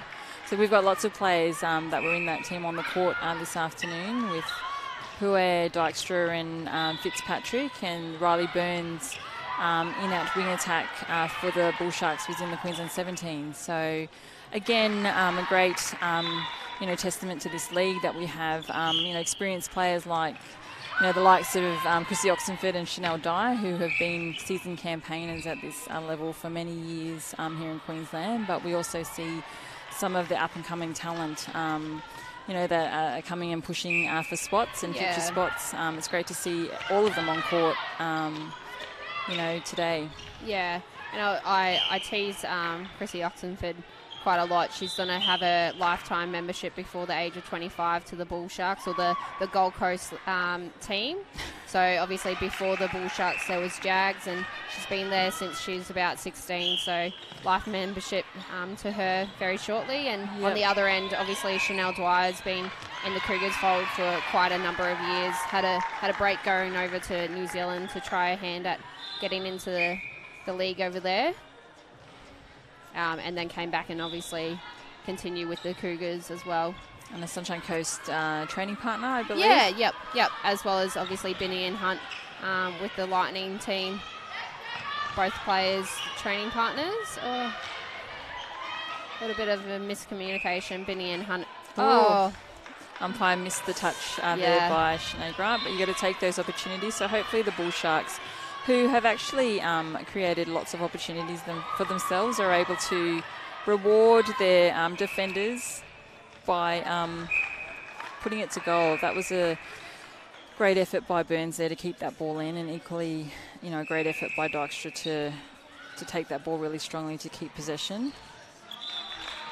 Great shot there by Pue. Taking that goal attack role quite well. Playing the front space to her, obviously taller counterpart in Dykstra. Yeah, I think both goal attacks are very similar in their style of play. Puer and Hunt. Quite strong in the air, undeceptively quick, and willing to go to goal. Oh, great tip there by Bakewell Doran. Unfortunately, Remy can't pick it up. Once again, hits the front pad of LBW and rolls out the side there. Obviously, Jada Gaffer was in the Cougars fold last year as well, as has gone home to the Bull Sharks this year for a bit of a more opportunity. And it was quite a, here's that replay again. It was quite a long drive for her coming up from the Gold Coast to train at Brisbane for the Cougars last year. So it does take a toll on the players. Yeah, definitely. And I think it's great for the Bull Sharks to have someone of Jada's calibre playing with them, given that it is such a young team. We see that a rolling sub may have happened with Abby Houston coming onto the court at goal defence. Great to see Abby back on court. Was a member of the Queensland 17s team right up until the final week, and unfortunately injured herself and missed nationals. So, obviously very devastating at the time, and as a young athlete, as a young athlete having to experience something like that. But in saying that, it's fantastic to see her back on court and running out for the Bull Sharks this afternoon. And did you, in your playing days, Simi, did you have any obviously big injuries or setbacks in your career? I was very lucky that I didn't have any major injuries. However, I had lots of overuse injuries that at times hampered my ability at times. So, yeah, very, very fortunate. How about yourself? I was an injury-prone player at some stages. Had a couple of surgeries here and there, but wasn't out for too long. Mine were, pretty much overuse injuries, and that needed to be cleaned out and fixed up a little bit. But, very lucky that I didn't do too much major damage. So we can see that in the rush of play there, the Cougars were really trying to score that goal so that they could even the score, and then obviously share the bonus points that were up for grabs in that first quarter. The Bull Sharks, though, were successful in winning that quarter and therefore take the 2 bonus points that were on offer. What were some of the things that you saw that the Bull Sharks did well, Domi? So I think they're taking, obviously, their opportunity when Shanae Grant as well as Stridham gets that turnover down in their defensive end. Their transitions quite well, and it flows quite nicely through, obviously, Chrissy Oxenford and Jada Gaffer there to their shooters, and the shooters are doing well, especially, obviously, Leah Pugh playing that nice dynamic goal attack role at the front of Dykstra there. What do you see, obviously, going into the second quarter that the Cougars need to improve on, Simi? Yeah, look, obviously we said that the Cougars are, a different lineup.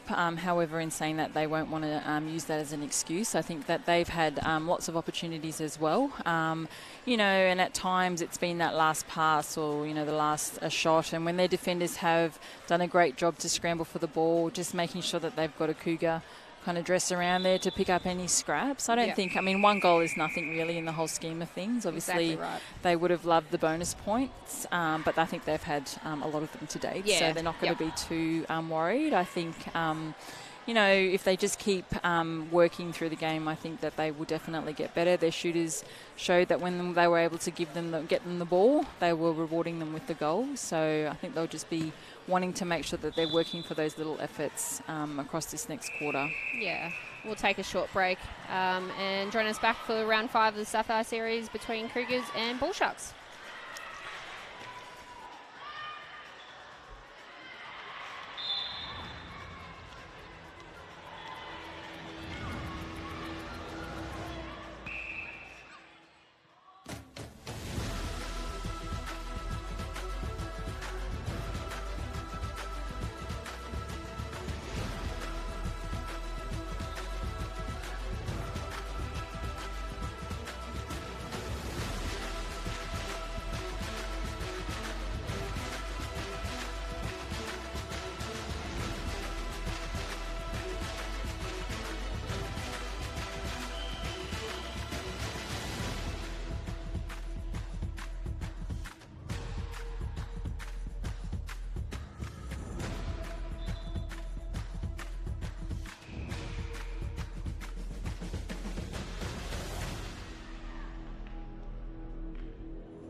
And we are back for the second quarter for the HART Sapphire Series game between the Bond University Bull Sharks and the Brisbane North Cougars. The Bull Sharks were successful in that first quarter and were able to take the points. However, the Cougars only one goal away, not really any kind of need for concern at this point in time. Definitely not, Simi. And as we can just see there, obviously Cougars get an early tip. And unfortunately, just a wayward pass there by Bakewell Doran. Chrissy Oxenford, the ever reliable there to pick up the the loose ball. Always in the right spot at the right time. Good old Chris. Take that stat to herself. So a bit of a nervous shot by Dykstra there, but she was able to regain possession and put the shot to goal. Just trying to work around the circle here, Cougars.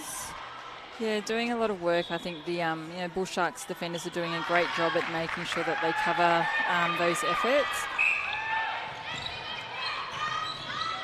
We've just had a positional switch, I believe, possibly by Jada Gaffer and Riley Burns. Yeah, Riley Burns switching play positions, wing attack and centre.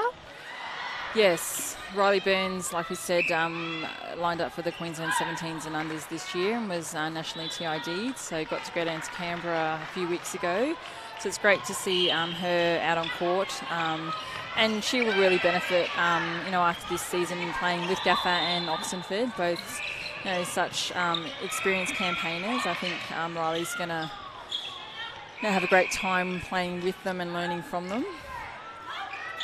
Great hands over pressure there by Abby Houston, and equally not only applying the pressure, being able to turn and take that rebound. Fortunately, a footwork call, I think it seems.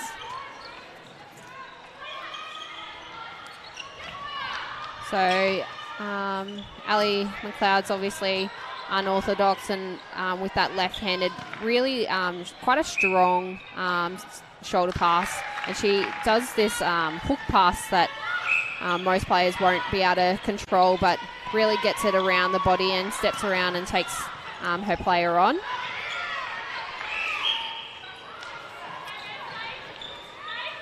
So a lot of whistle down this end for both teams. So really, obviously the defence has to take the umpire out of the equation. So nice and clean, and make sure that they're getting nice body position to make sure that just an unfortunate contact there by Remy.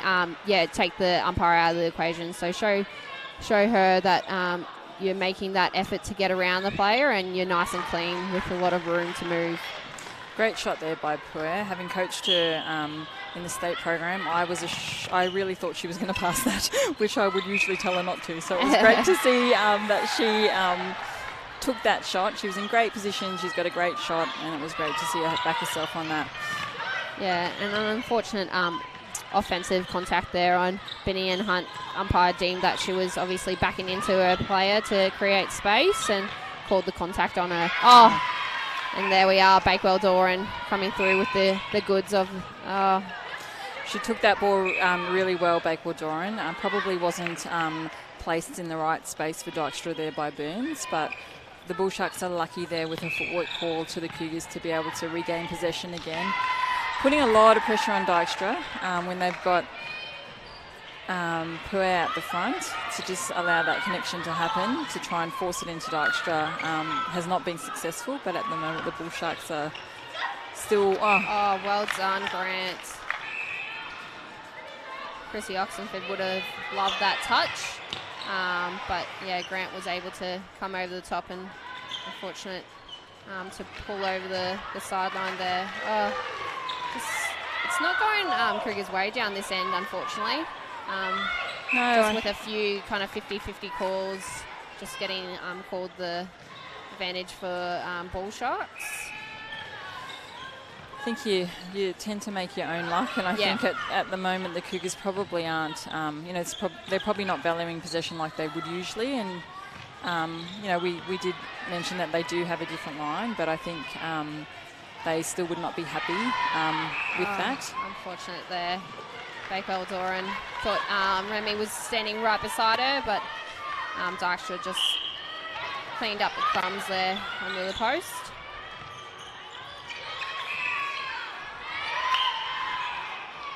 Good pull in there by Burns. Oh, she's very lucky to have that penalty again. Not positioned in the right place that the umpire wanted. So we see Bull Sharks get out to a 4-goal lead early in the second quarter. What do you think needs to happen in the Cougars lineup to bring this 4-goal deficit back? Okay, I think the Cougars have got experience in this front line and at times appear a little bit rushed and aren't having the patience to allow the play to unfold.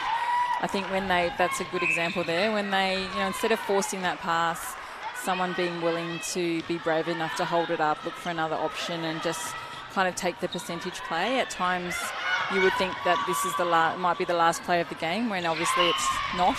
Yeah. And I think still early days for the Cougars, but I think definitely as the Bull Sharks extend their lead, they obviously get more confidence, and then start to make, potentially can pull it away. And we see that the Cougars have called a tactical timeout. Yeah. As we know, for the HART Sapphire series this year, each team is eligible for one tactical timeout per quarter. And that's 90 seconds as well. For the tactical timeout, and it's well timed there by Chanel Dwyer. She's obviously, like you said, a seasoned campaigner, and she knew that obviously the deficit in 4 goals was probably about to be extended there, so she just pulled the reins on there. So we see the twinge lifts at the back there having a good old laugh, not having to be on court tonight. Obviously Maddie is injured, I believe, Sim. Yeah, correct? I do believe that Maddie is injured for this game, and Tara obviously has returned to the Firebirds training environment, so none of the Suncorp Super Netball athletes were eligible for this round, I understand, but obviously looking great to see them both supporting their team. It was great to see them out on court over the last few weeks together, as well as seeing the other Suncorp Super Netball athletes that weren't involved with World Cup involved in the Sapphire series. So I think, like you said, a great call by the Cougars to just settle and to regroup a little bit, given that they are 4 goals down. So it's not panic stations, but definitely they do need to make some improvements, and that's a great example. Great drive there by Ben Hunt. Really took, obviously, the drive nice and strong, and was rewarded in an easy shot on the goal. I was just going to say the Cougars looked like they were hanging their head just before that timeout there, so really well timed, obviously, by the captain Dwyer to pull it up and say this is only early times in the game, and that you can easily rein it back from a 4-goal deficit.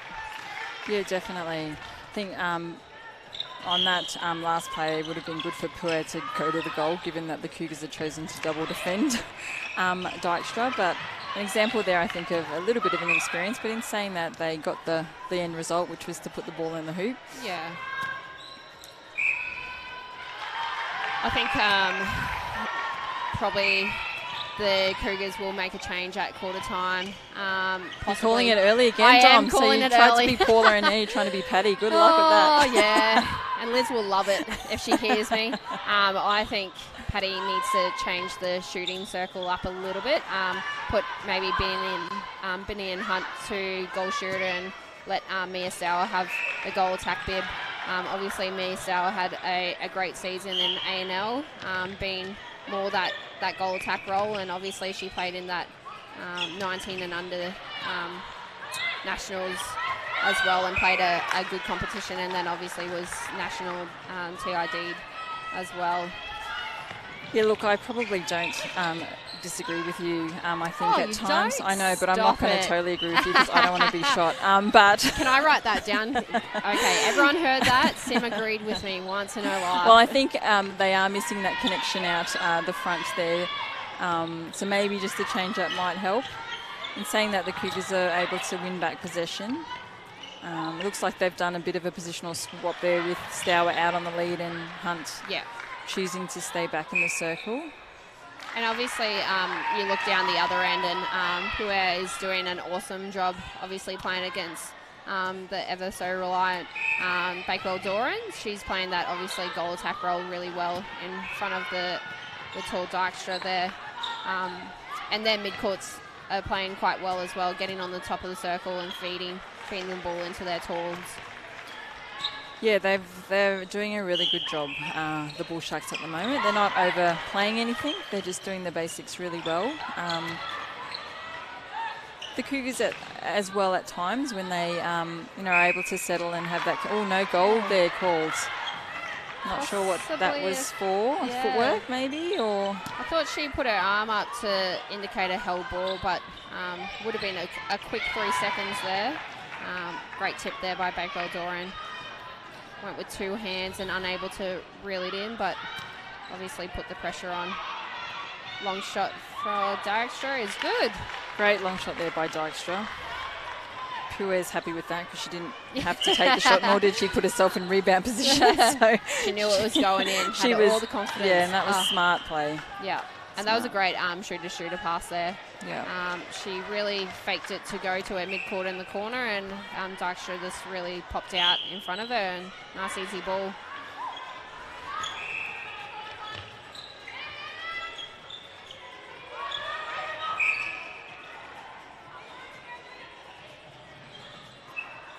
Great shot there by Betty, and Hunt takes the Cougars to 20 to Bull Sharks 25 with 4.5 to go in the second quarter. Oh, lucky pick up there by Puer. Both ran at the ball, and that was a great pass in there by Burns to obviously Dykstra under the post. Yeah, ambitious. I thought. I think Camo's doing a great job on Dykstra, but good on Burns. Oh, Kristen Oxenford, unlucky. That's very unlucky there. Thought that was nice and clean. She was like the Cookie Monster that stole the computer. She just came through. Snuck up in.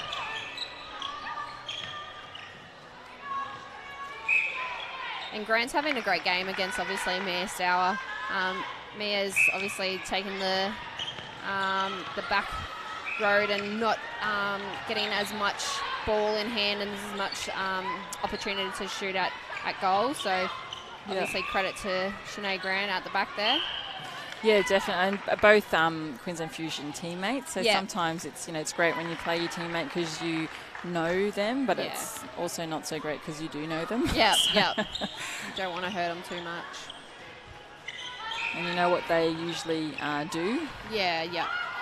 Oh, Sinead Grant in great position there, just probably not had her feet in the right position to get up. Just that elevation of Benny and Hunt to come over the ball there. I love the depth that the Bull Sharks are getting. They're not afraid to take those longer drives and let the ball go to each other. The Cougars, it would be interesting to see if they're aware of that, to see whether it's worth coming out to have a go, whether Camo, has a look and sees whether she can have a go at that ball. Great shot there by Mia Stour. Nice and confident. And so as you said, nice depth from obviously the Bull Sharks. So you saw that Riley Burns through the centre pass and ran straight for that right side of the court, deep into that pocket of the goals end. So the Cougars able to win one back now. Whether they can put it to goal to try and narrow the lead that the Bull Sharks have. That wasn't I think Binion will claim a shot on that, but a great pass. A pass on that. I was about to say, I think it was a shot. Yeah, I think it was as well. Just looking at her face afterwards. So it looks like there's been another rolling sub with Stridham on again at goal defence. Yeah, I didn't even pick that up. That might have been. were engrossed in the game, Simi. So obviously Cougars are fighting back in this quarter. Bull Sharks are leading the quarter 14-12. Oh, that's unfortunate there. Thought she got, Remy got around Dykstra there. Great rebound there by Dykstra. She probably wasn't in the best position to start with, but she did a good job to get herself into position at the end. Really need to make those shots though, particularly when they're into the hoop. Yeah. Great chase by Benny and Hunt. Yeah. Ali McLeod just making sure that the umpire knew that she was contacted. And great shot there by Stour. So going into just under a minute left in this second quarter of round 5 Sapphire series between the Brisbane North Cougars and the Bond University Bull Sharks. Obviously Sharks are up by 2 at this stage, possibly 1. There we go, 1. And the Sharks, at the moment the quarter scores are drawn, so the Cougars will be wanting to, the Sharks will be wanting to convert these balls so that they can be able to claim the 2 bonus points that are on offer. We've got plenty of time. There's still 23 seconds. That's unfortunate there. So obviously Cougars are going to have to throw the ball quite quickly down the court to get this goal. 7 seconds to go. Don't think they're going to do it unless they go it all Hail Mary. So we drew, drawn quarter there, 14 all. We drew. Do you drew. still think that you're playing for the Cougars, Dominic? I do. I'm getting very nervous up here. I think I'm a bit sweaty. It's like I've played a game.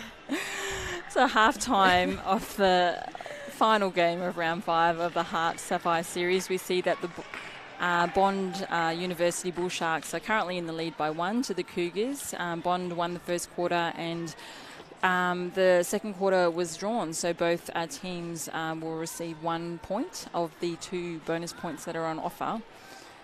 I think the Bull Sharks had lots of opportunity in that second quarter when they potentially could have extended their lead. Yeah.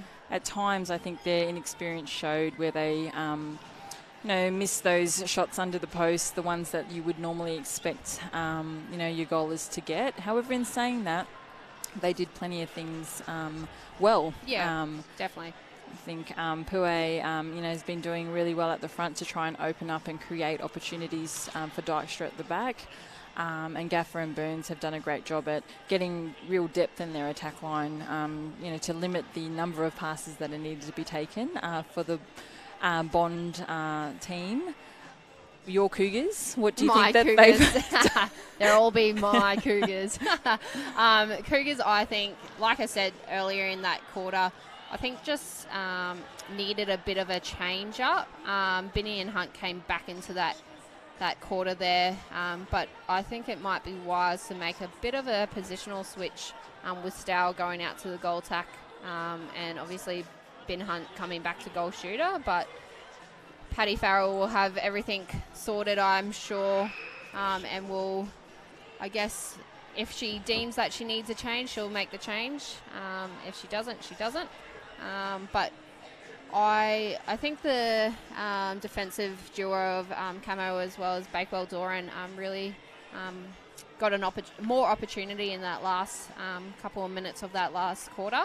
And obviously you could see that they got more turnovers there as well. Great. So we might take a break now for half time, and we'll join you in a few minutes for the second half.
So we're coming back to the second half between the Brisbane North Cougars and the Bond University Bull Sharks.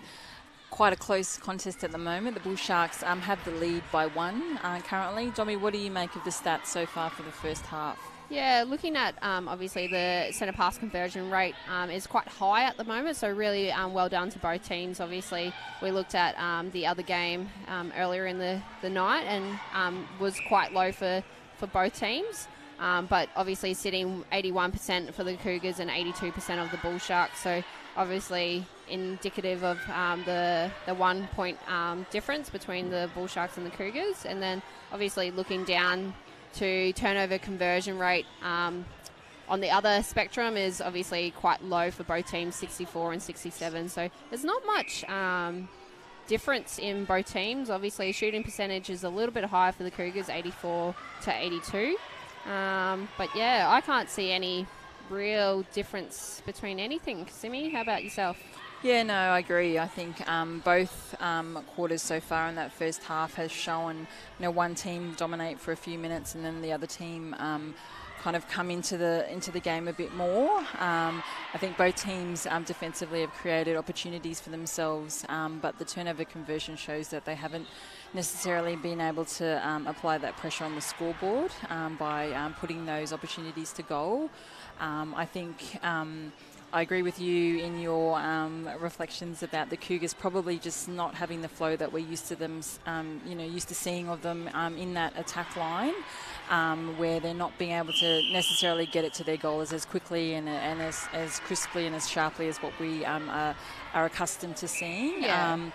However, the Bull Sharks, on the other hand, I think are doing a great job at getting their ball to their goalers. At times, their goalers probably, missing a shot here or there or pushing a pass, etc., which is probably the where it kind of evens out. So that, both teams would obviously identify areas of their game that they will want to work on and improve on in this next half. So it'll be interesting to see how this next half unfolds. I do believe it'll be the team that is able to capitalise. Yeah, and settles in nice and early as well. That was a great grab there by McLeod. And great pass over to Binny and Hunt for the first shot at goal. And she secures it. So scores even again. Doesn't appear at this stage to be any changes. Oh, and a held ball there by the Bull Sharks. Unfortunate to obviously Kristen Oxenford. Didn't have any opportunity or options there to go to, and 3 seconds were held up. So as we can see, obviously Cougars a nice start to their quarter, but they did do this last quarter as well, so can't tell too early in the game. Contact call there by the umpire on Binny and Hunt, so she used her body to contest for that rebound. Never. Goalers never do anything wrong, do they? They're princesses, Simi, that's why. I was never a princess. No. Not in goals, just normally. just across normally, the board. Of course. That's why these earphones are like my little crown, I think. So the Bull Sharks there just not being able to capitalise on that opportunity, and they're the ones I think that will become their undoing if they don't tidy up, because they're more than putting themselves in the opportunity, in the contest. But if they're not able to capitalise on that, it's going to feed into the Cougars' hands. Yeah, and I think we've just caught up on one possible change. So obviously Shanae Grant's sat down on the bench, and Abigail Houston's gone back to goalkeeper there. So possibly just obviously a change up in defensive line to see how Houston goes, playing against obviously the more experienced in Stour. Yeah, I think Abby's got great vision and is willing to come out and have a go at the ball. So, not necessarily. I think Shanae did a great job in, the time that she was on court. So, maybe more of a tactical change by Cheryl Burns, the coach of the Bull Sharks. That passage of play was Chris from the Bull Sharks, led by Jada Gaffer, obviously. Took that ball and quite a quick give and go. Or a front cut. in netball terms. And down the other end, obviously, Cougars pretty much the same, nice and quick to Stour, obviously, under the post. Well done there by Remy, unfortunately. Tipped out, but yeah.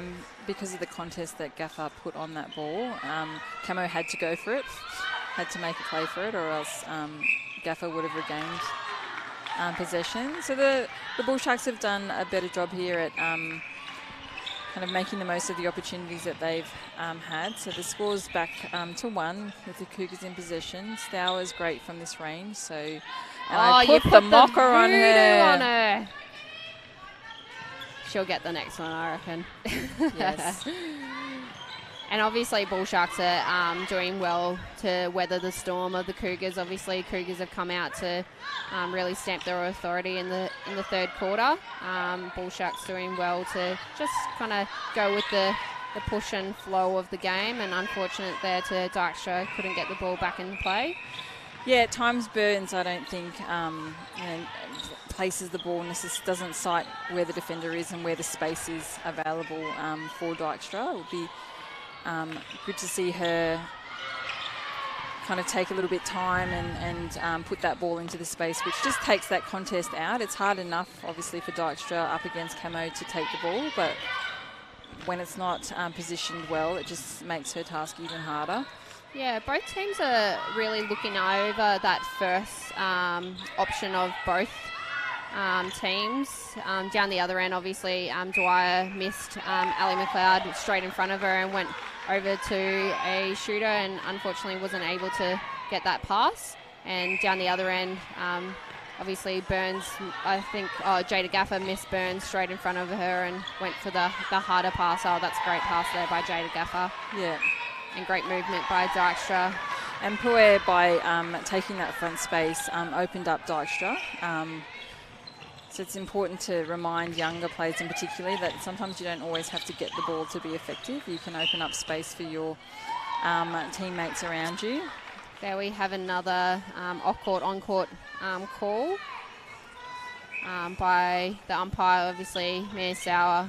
She deemed that she jumped from the off-court to on-court and got the ball. So really good, strong take there by Stridham. Not only to take it strongly, but also to balance, to show the umpire that she did have possession and that there was a contact on her. Yeah, and we've had a rolling sub by the Bull Sharks.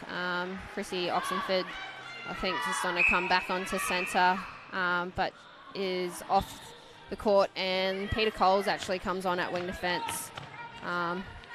Excited to see PD and her, obviously, opportunity. Gave her a shout out the other week and she sent me a message thanking me for the shout out. So if I do it again, she might send you some chocolates. Yeah, I do like chocolates. Cookies and cream if anyone's interested. So the Bull Sharks, unfortunately not to take, being able to take those two opportunities at goal that they had. Both goalers unsuccessful in their attempts, which would have taken them to be out by 2 goals, but now with the Cougars in possession, they have an opportunity to level the scores, and it may be their centre pass, I believe. Great shot there by Ben Hunt. Once again, is taking the majority of the shots at goal, and we see that rolling sub, obviously. Like I said, Chrissy Oxenford coming on at centre and Burns taking a well-earned rest on the bench. Well done to Bakewell Doran there. Yeah, great to get a hand in. Chrissy Oxenford, I think, is a great. This is a great move by Cheryl Burns. I think they probably do need to just settle and have a little bit of stability through that centre court. And who else? What a great kind of option to go to with Chrissy Oxenford to put her into the centre, just to kind of help steer her young ship around. Yeah.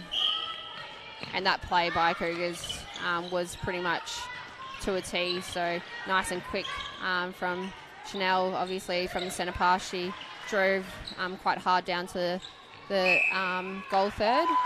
Great shot there by Pugh. She's going to get a warning, Bakewell Doran.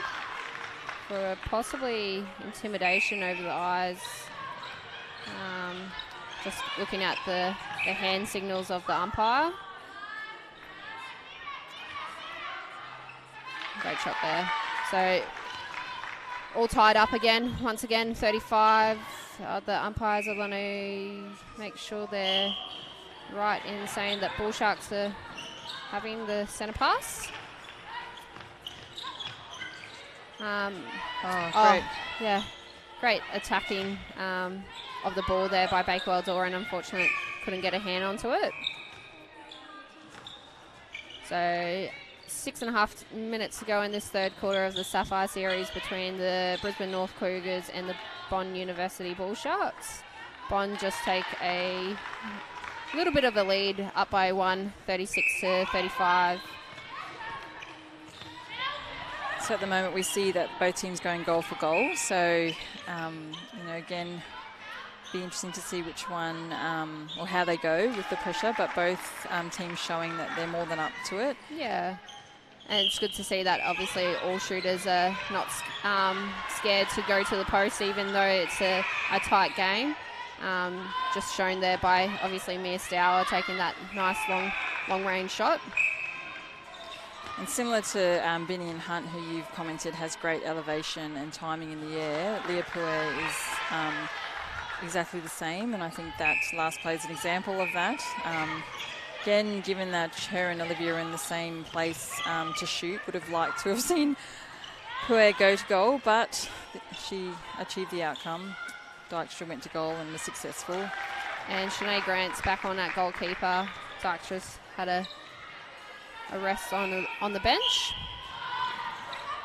And Bond University Bull Sharks, I haven't noticed, but looks like they've only got 2 players on the bench at the moment, unless they've got a third there just sitting with the overshirt of the training shirt. Yeah, I think I believe that Bond also have a member of their team participating for South Africa, so we'll be involved in the bronze medal match this afternoon. We have rolling sub here with Viv Fitzpatrick leaving the court in place of her older sister Naomi Fitzpatrick. Rolling subs everywhere. Riley Burns comes on at goal attack. So good to see a midi having a shot at goal. She a normally a goal attack, Sim? Yes. Yeah? So okay. Riley is a goal attack that is wing attack that is playing most at the moment of her time in the mid court. However, can play in goals. Yeah. And I think this again is another really good change for the Bull Sharks. She'll just add a different element to the game. Replay ball there possibly, or out of court there. Yeah. So Cougars will obviously look to transition the ball down to their attacking third and convert this turnover to goal. Great ball there by Stour into Hunt. And great hold as well. Pointed to where she wanted the ball into space, and Stour was able to obviously get the ball there. Great cut there by Riley Burns. Confident goal. Great shot. Yeah. Willing to back herself to the goal. Mia Stour coming out of the... great pass there by Stour to obviously her running goal attack and Binny and Hunt. Let the ball go quite quickly, so Stridham wasn't able to have a crack at the ball.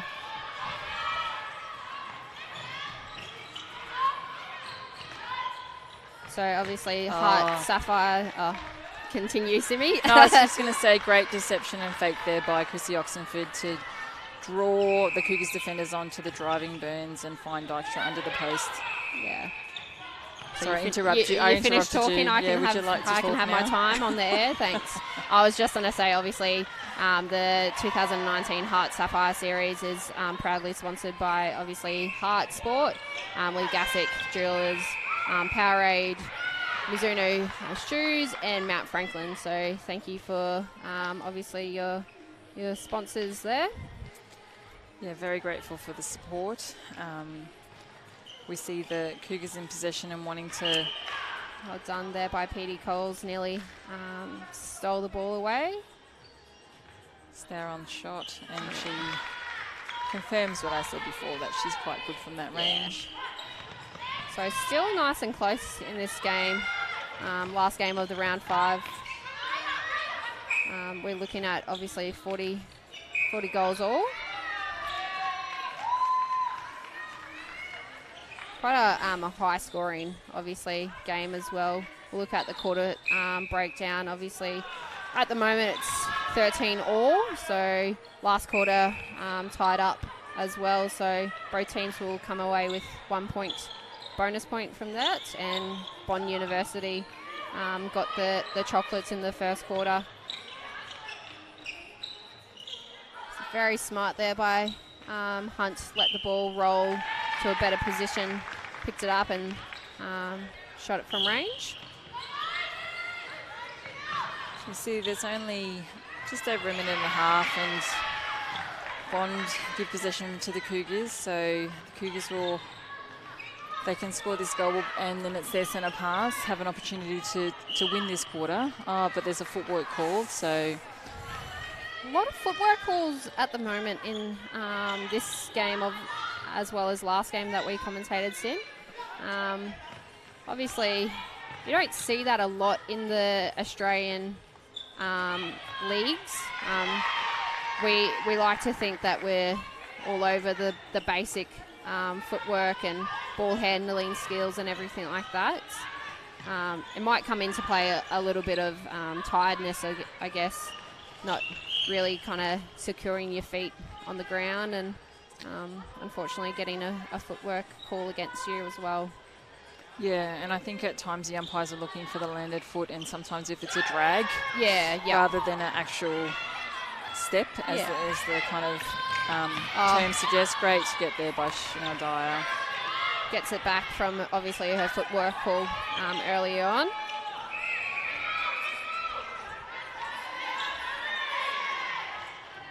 And Mia will have a shot at range and gets it. So with 6 seconds or 5 seconds to go, Cougars have won this quarter by 2. Dwyer's just obviously taking her time and ensuring that she gets the centre pass next quarter. So we go into the fourth quarter with Brisbane North Cougars leading the Bond University Bull Sharks 42-41. How do you see the game so far, Simi? Well, obviously it's really tight. I think, at times both teams have had opportunities and have given them back to their opposition. I think as the game unfolds, it'll be interesting to see, which team stands up the most and how much of an influence their experienced players have. Both teams, the Cougars generally would be a more experienced line usually, but they have a lot of their key players missing for this match. So players like Dyer, Stour and Hunt, as well as Backwell, Doran and Camo have done a great job in trying pretty to... much their whole team there. Pretty much, yeah, stop in the flow. But in saying that, the Bond University Bull Sharks, who are quite an inexperienced team overall, the influence that Oxenford in particularly and Gaffer is having in that front line, I think, has been tremendous. But they will need their other players to stand up in this last quarter if they want to come away with a result. Yeah, and I think Puer will come back on that goal attack. She was working quite well with Dykstra in the circle there, so I'm sure that Cheryl Burns will make that change back. Yeah, definitely. And I think both Camo and Backwell Doran are doing a great job on Olivia to try to kind of make her become more narrow on her hold. And I think the Bull Shark attackers need to be able to identify when that's the case and not give the ball to Dykstra, because it's just putting under a lot of pressure, because she's got her player, usually the sideline and the post, to contend with, as well as trying to take the ball. So I think that if the Bull Sharks can identify that and be a bit smarter with the ball and smarter in their delivery to her, it will help them in this next quarter.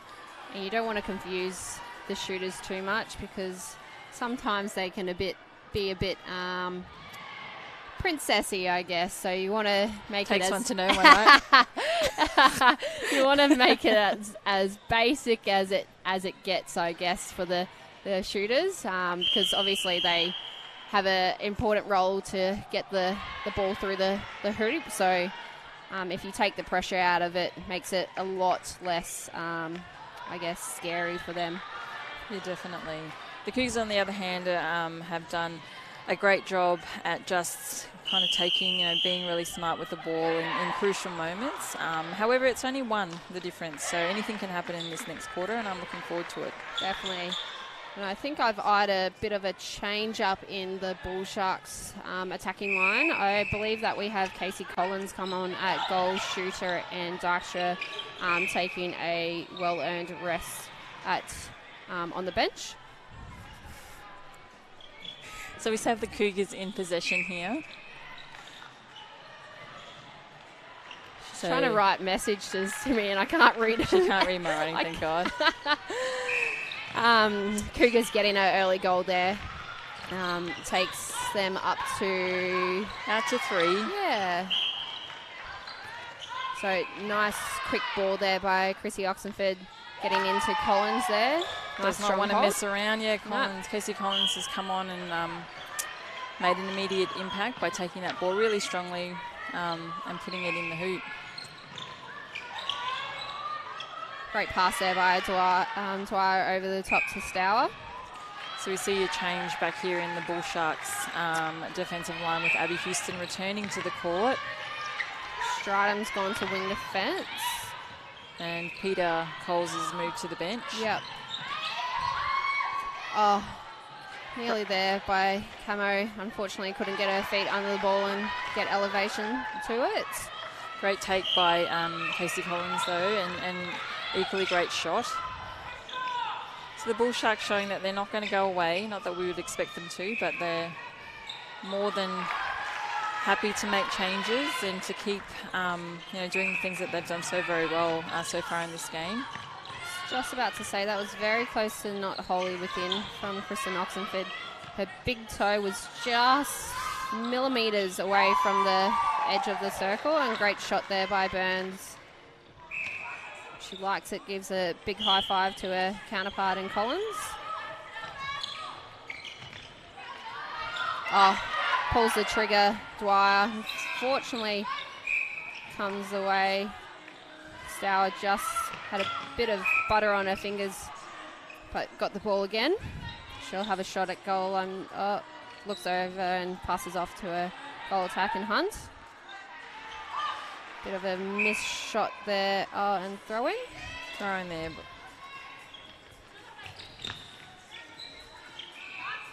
Pulls the trigger, Stour. Great pressure over the ball there by Houston.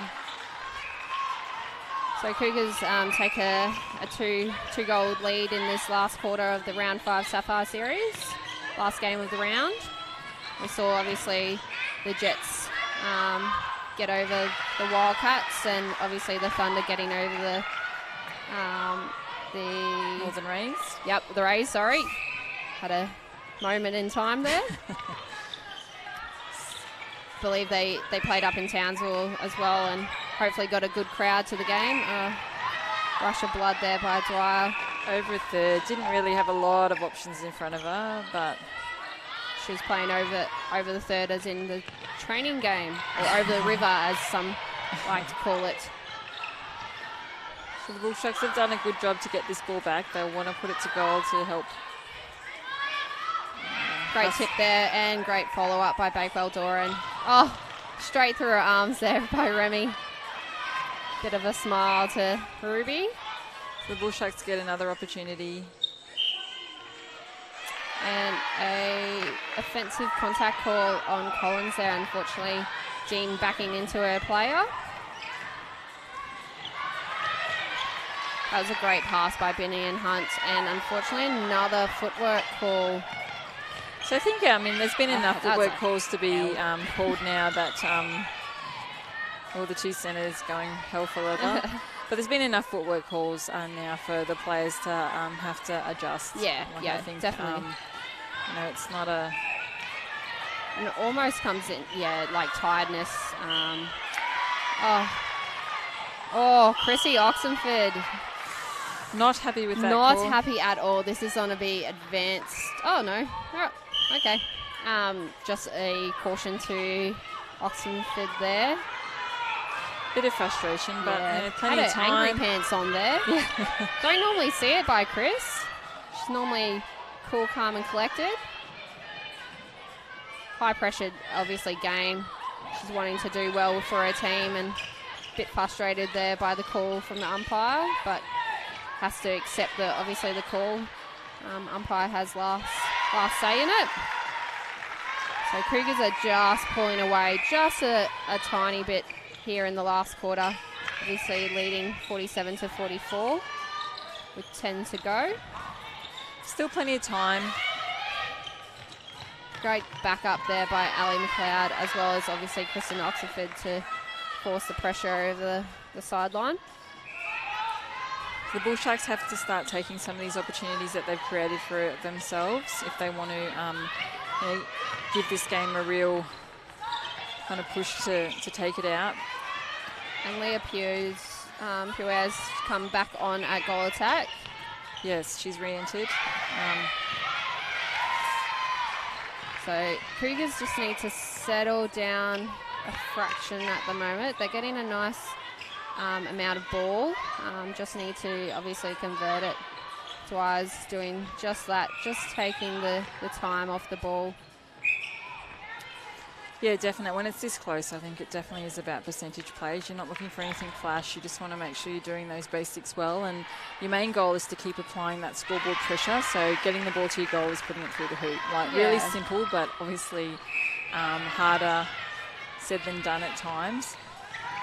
And you can always obviously play around with the ball. Obviously send it back. Don't force the ball too much. We saw the Diamonds versus the Silver Ferns.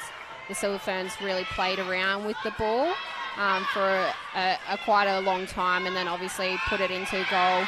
And unfortunately, Marie Falau, I think, missed the last shot at goal. But that was quite smart by them. That would probably be Laura Langman's saying or doing in just really holding the ball up. Here, Dwyer's having a crack at what we were just talking about, just going back and forth, taking some time away from it, and great passing there by Binny and Hunt. Yeah, the Cougars are starting to assert their dominance a little bit. I think they're just doing all those little things right that you just described. Were you a fan of playing around with the ball with a couple of seconds or minutes to go? Or were you hell for leather and chucking it into your shooters? I always thought it was dependent on the situation. Yeah. I always thought if it felt like you could do, like if that was the feeling at that particular moment in time, then definitely. And if it wasn't, not. I think the danger at times is when, half the team wants to get it indirect and the other half wants to play it around, and that miscommunication. Yeah, All team players have to be on the same board and understand what they're doing. Yeah, and the purpose of that particular play. I think there are merits, but I think, the risk of throwing it around a lot of times Definitely. is that you give more opportunity for it to be turned over. On the other hand, the risk of going direct is that you give the other team time to score as well. So I think it's one of those things you've got to hedge your bets and try and read the moment and see what the best play of that time is. And as we've been talking, Sim, there's been a blood rule for Bakewell Doran. Unfortunately, had to be taken off the court, and Viv Fitzpatrick's come on at goal defence. I'm sure they'll taper up and should be good as gold. Two hands to the ball, Chanel. Oh. Are we playing on? We are playing on. Yeah, well done to keep that ball in then.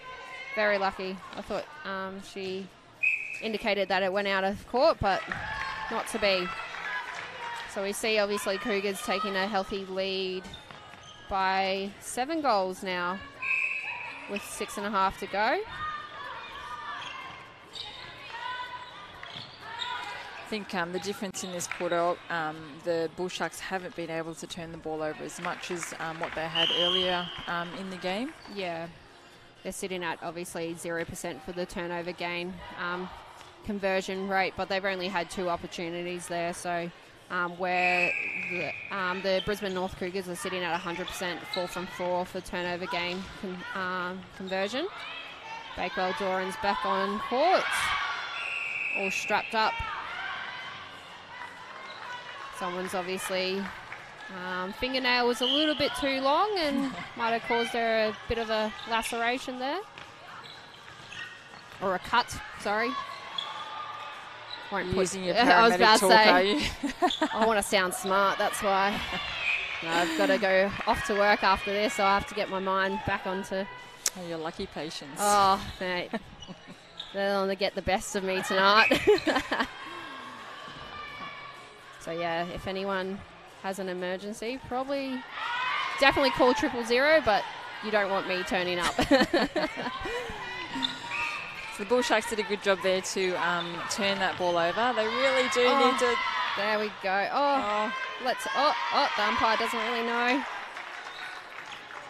Once again, Chanel just put her arm up, really.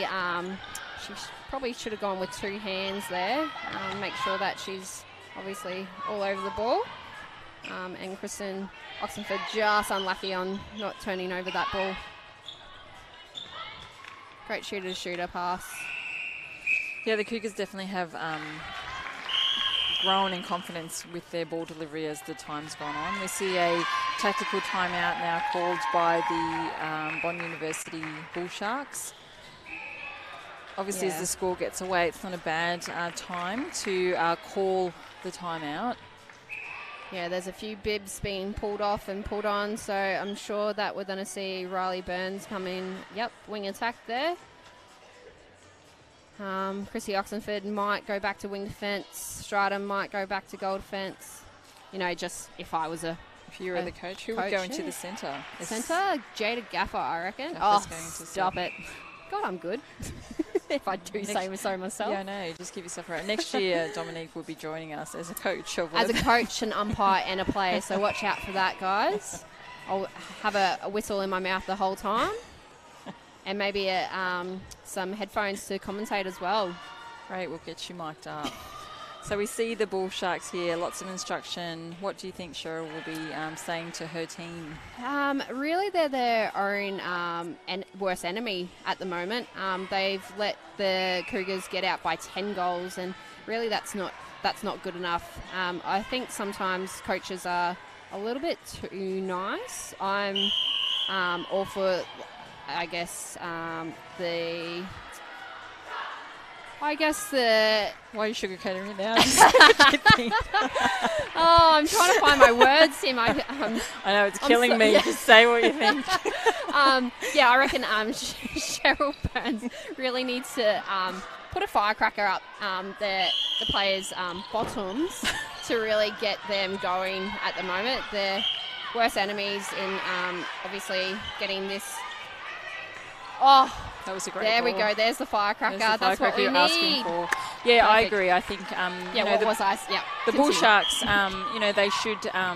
They should take heart by the fact that they've been in this game for the majority of the game. Really, only probably the last 5 minutes have they let it go.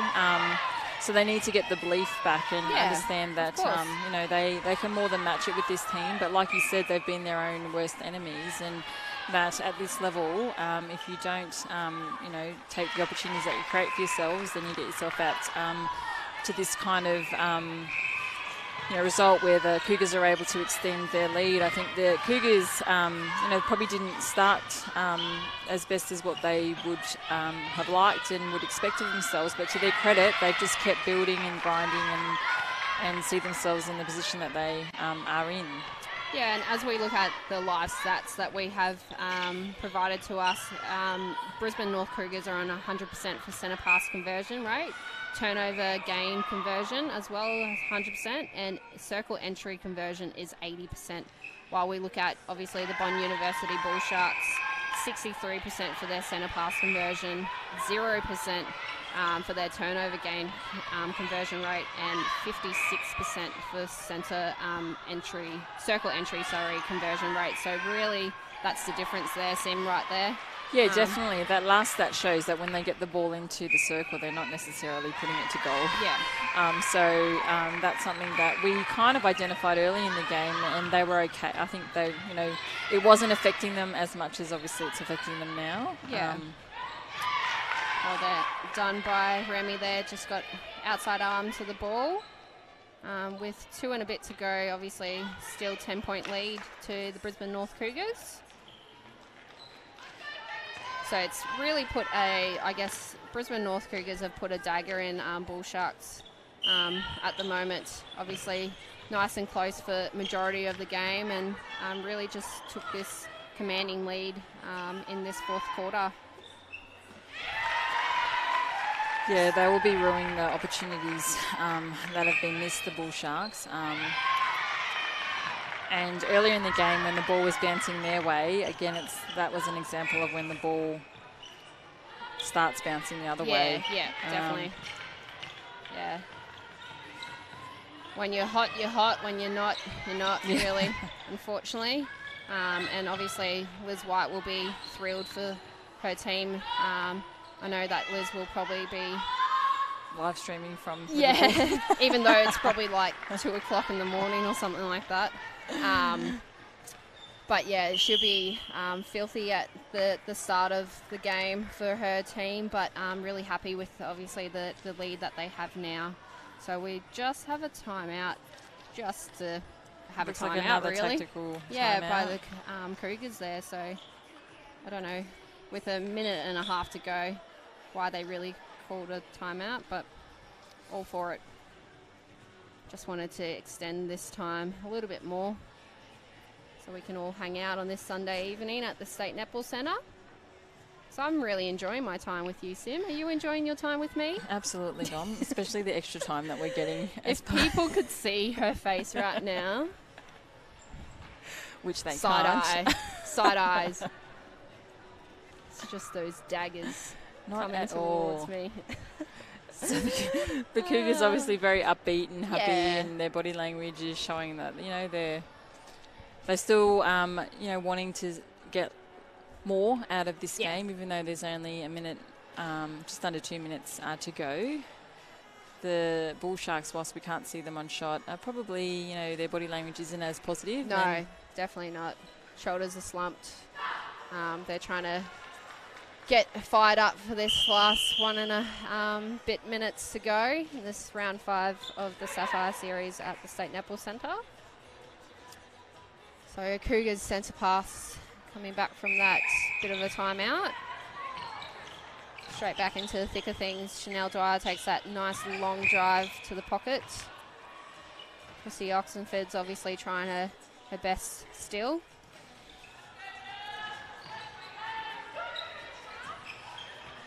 So we see Sinead Grant's left the court, and well done there by the Bull Sharks defenders of Houston and Stridham there. They did a great job to cover the movement of the Cougars and force that error. Be great to see the Bull Sharks go to goal on this one. Spoke too early to reward their defenders. It's probably been the story of their night, really. They started extremely well and definitely will take positives from that start. But they will be disappointed with the way in which they finished. And they were kind of never comfortable with the lead, Bull Sharks. They always looked sometimes a little bit nervous in their delivery, where they really could have taken that advantage and run with it. It was obviously their game to lose, and unfortunately that's what they've done here, and down by obviously 10 points. 30 seconds to go in this last game of round 5. What do you think the difference is, Sim, as in players or stats, or where do you see the difference between these two teams?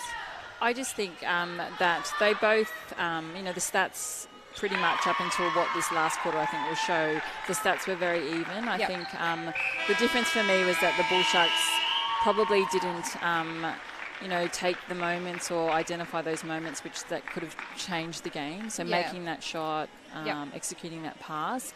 The Cougars were guilty of that earlier on in the game, but I think their experience shone through in the end, and that's probably what got them over in the end. It was a 10-goal it was a 10-goal result. The Cougars finished 59 to the Bull Sharks 49, but for 3.5 or 3, almost 4 quarters of that game, it was really tight. And I think, the Bull Sharks will take heart from that, like I said earlier, but I think they'll be wanting to make sure that they are able to just make those incremental improvements over the season, given they are quite inexperienced. Yeah, yep. And talking to, obviously, Chrissy Oxenford during this Sapphire series is they are an inexperienced and young team, and they improve every week. So they'll take this loss a little bit hard, but obviously wanting to improve. Remy's just declothing herself on camera, so we might just pan away from that. But, yeah, really, obviously, hats off to Brisbane North Cougars in securing, obviously, first place on the ladder with a convincing 10-goal lead. As we look to the quarter breakdown as well, I believe that the Cougars won that last quarter as well, so they take 5 points away total. To Bond's 3 points bonus points. So we might get the ladder up in just a moment to have a look at where everyone's positioned. I believe that Cougars will be back on top from the Ipswich Jets with that win. There we have it. So, Brisbane North Cougars obviously coming on top of the ladder with 72 points. And then we go down to the Ipswich Jets, QT Wildcats, USC Thunder, Carina Leagues Club Tigers, Bond University Bull Sharks, and Northern Rays. Yeah, definitely. And I think both the Cougars and the Jets haven't had a bye yet.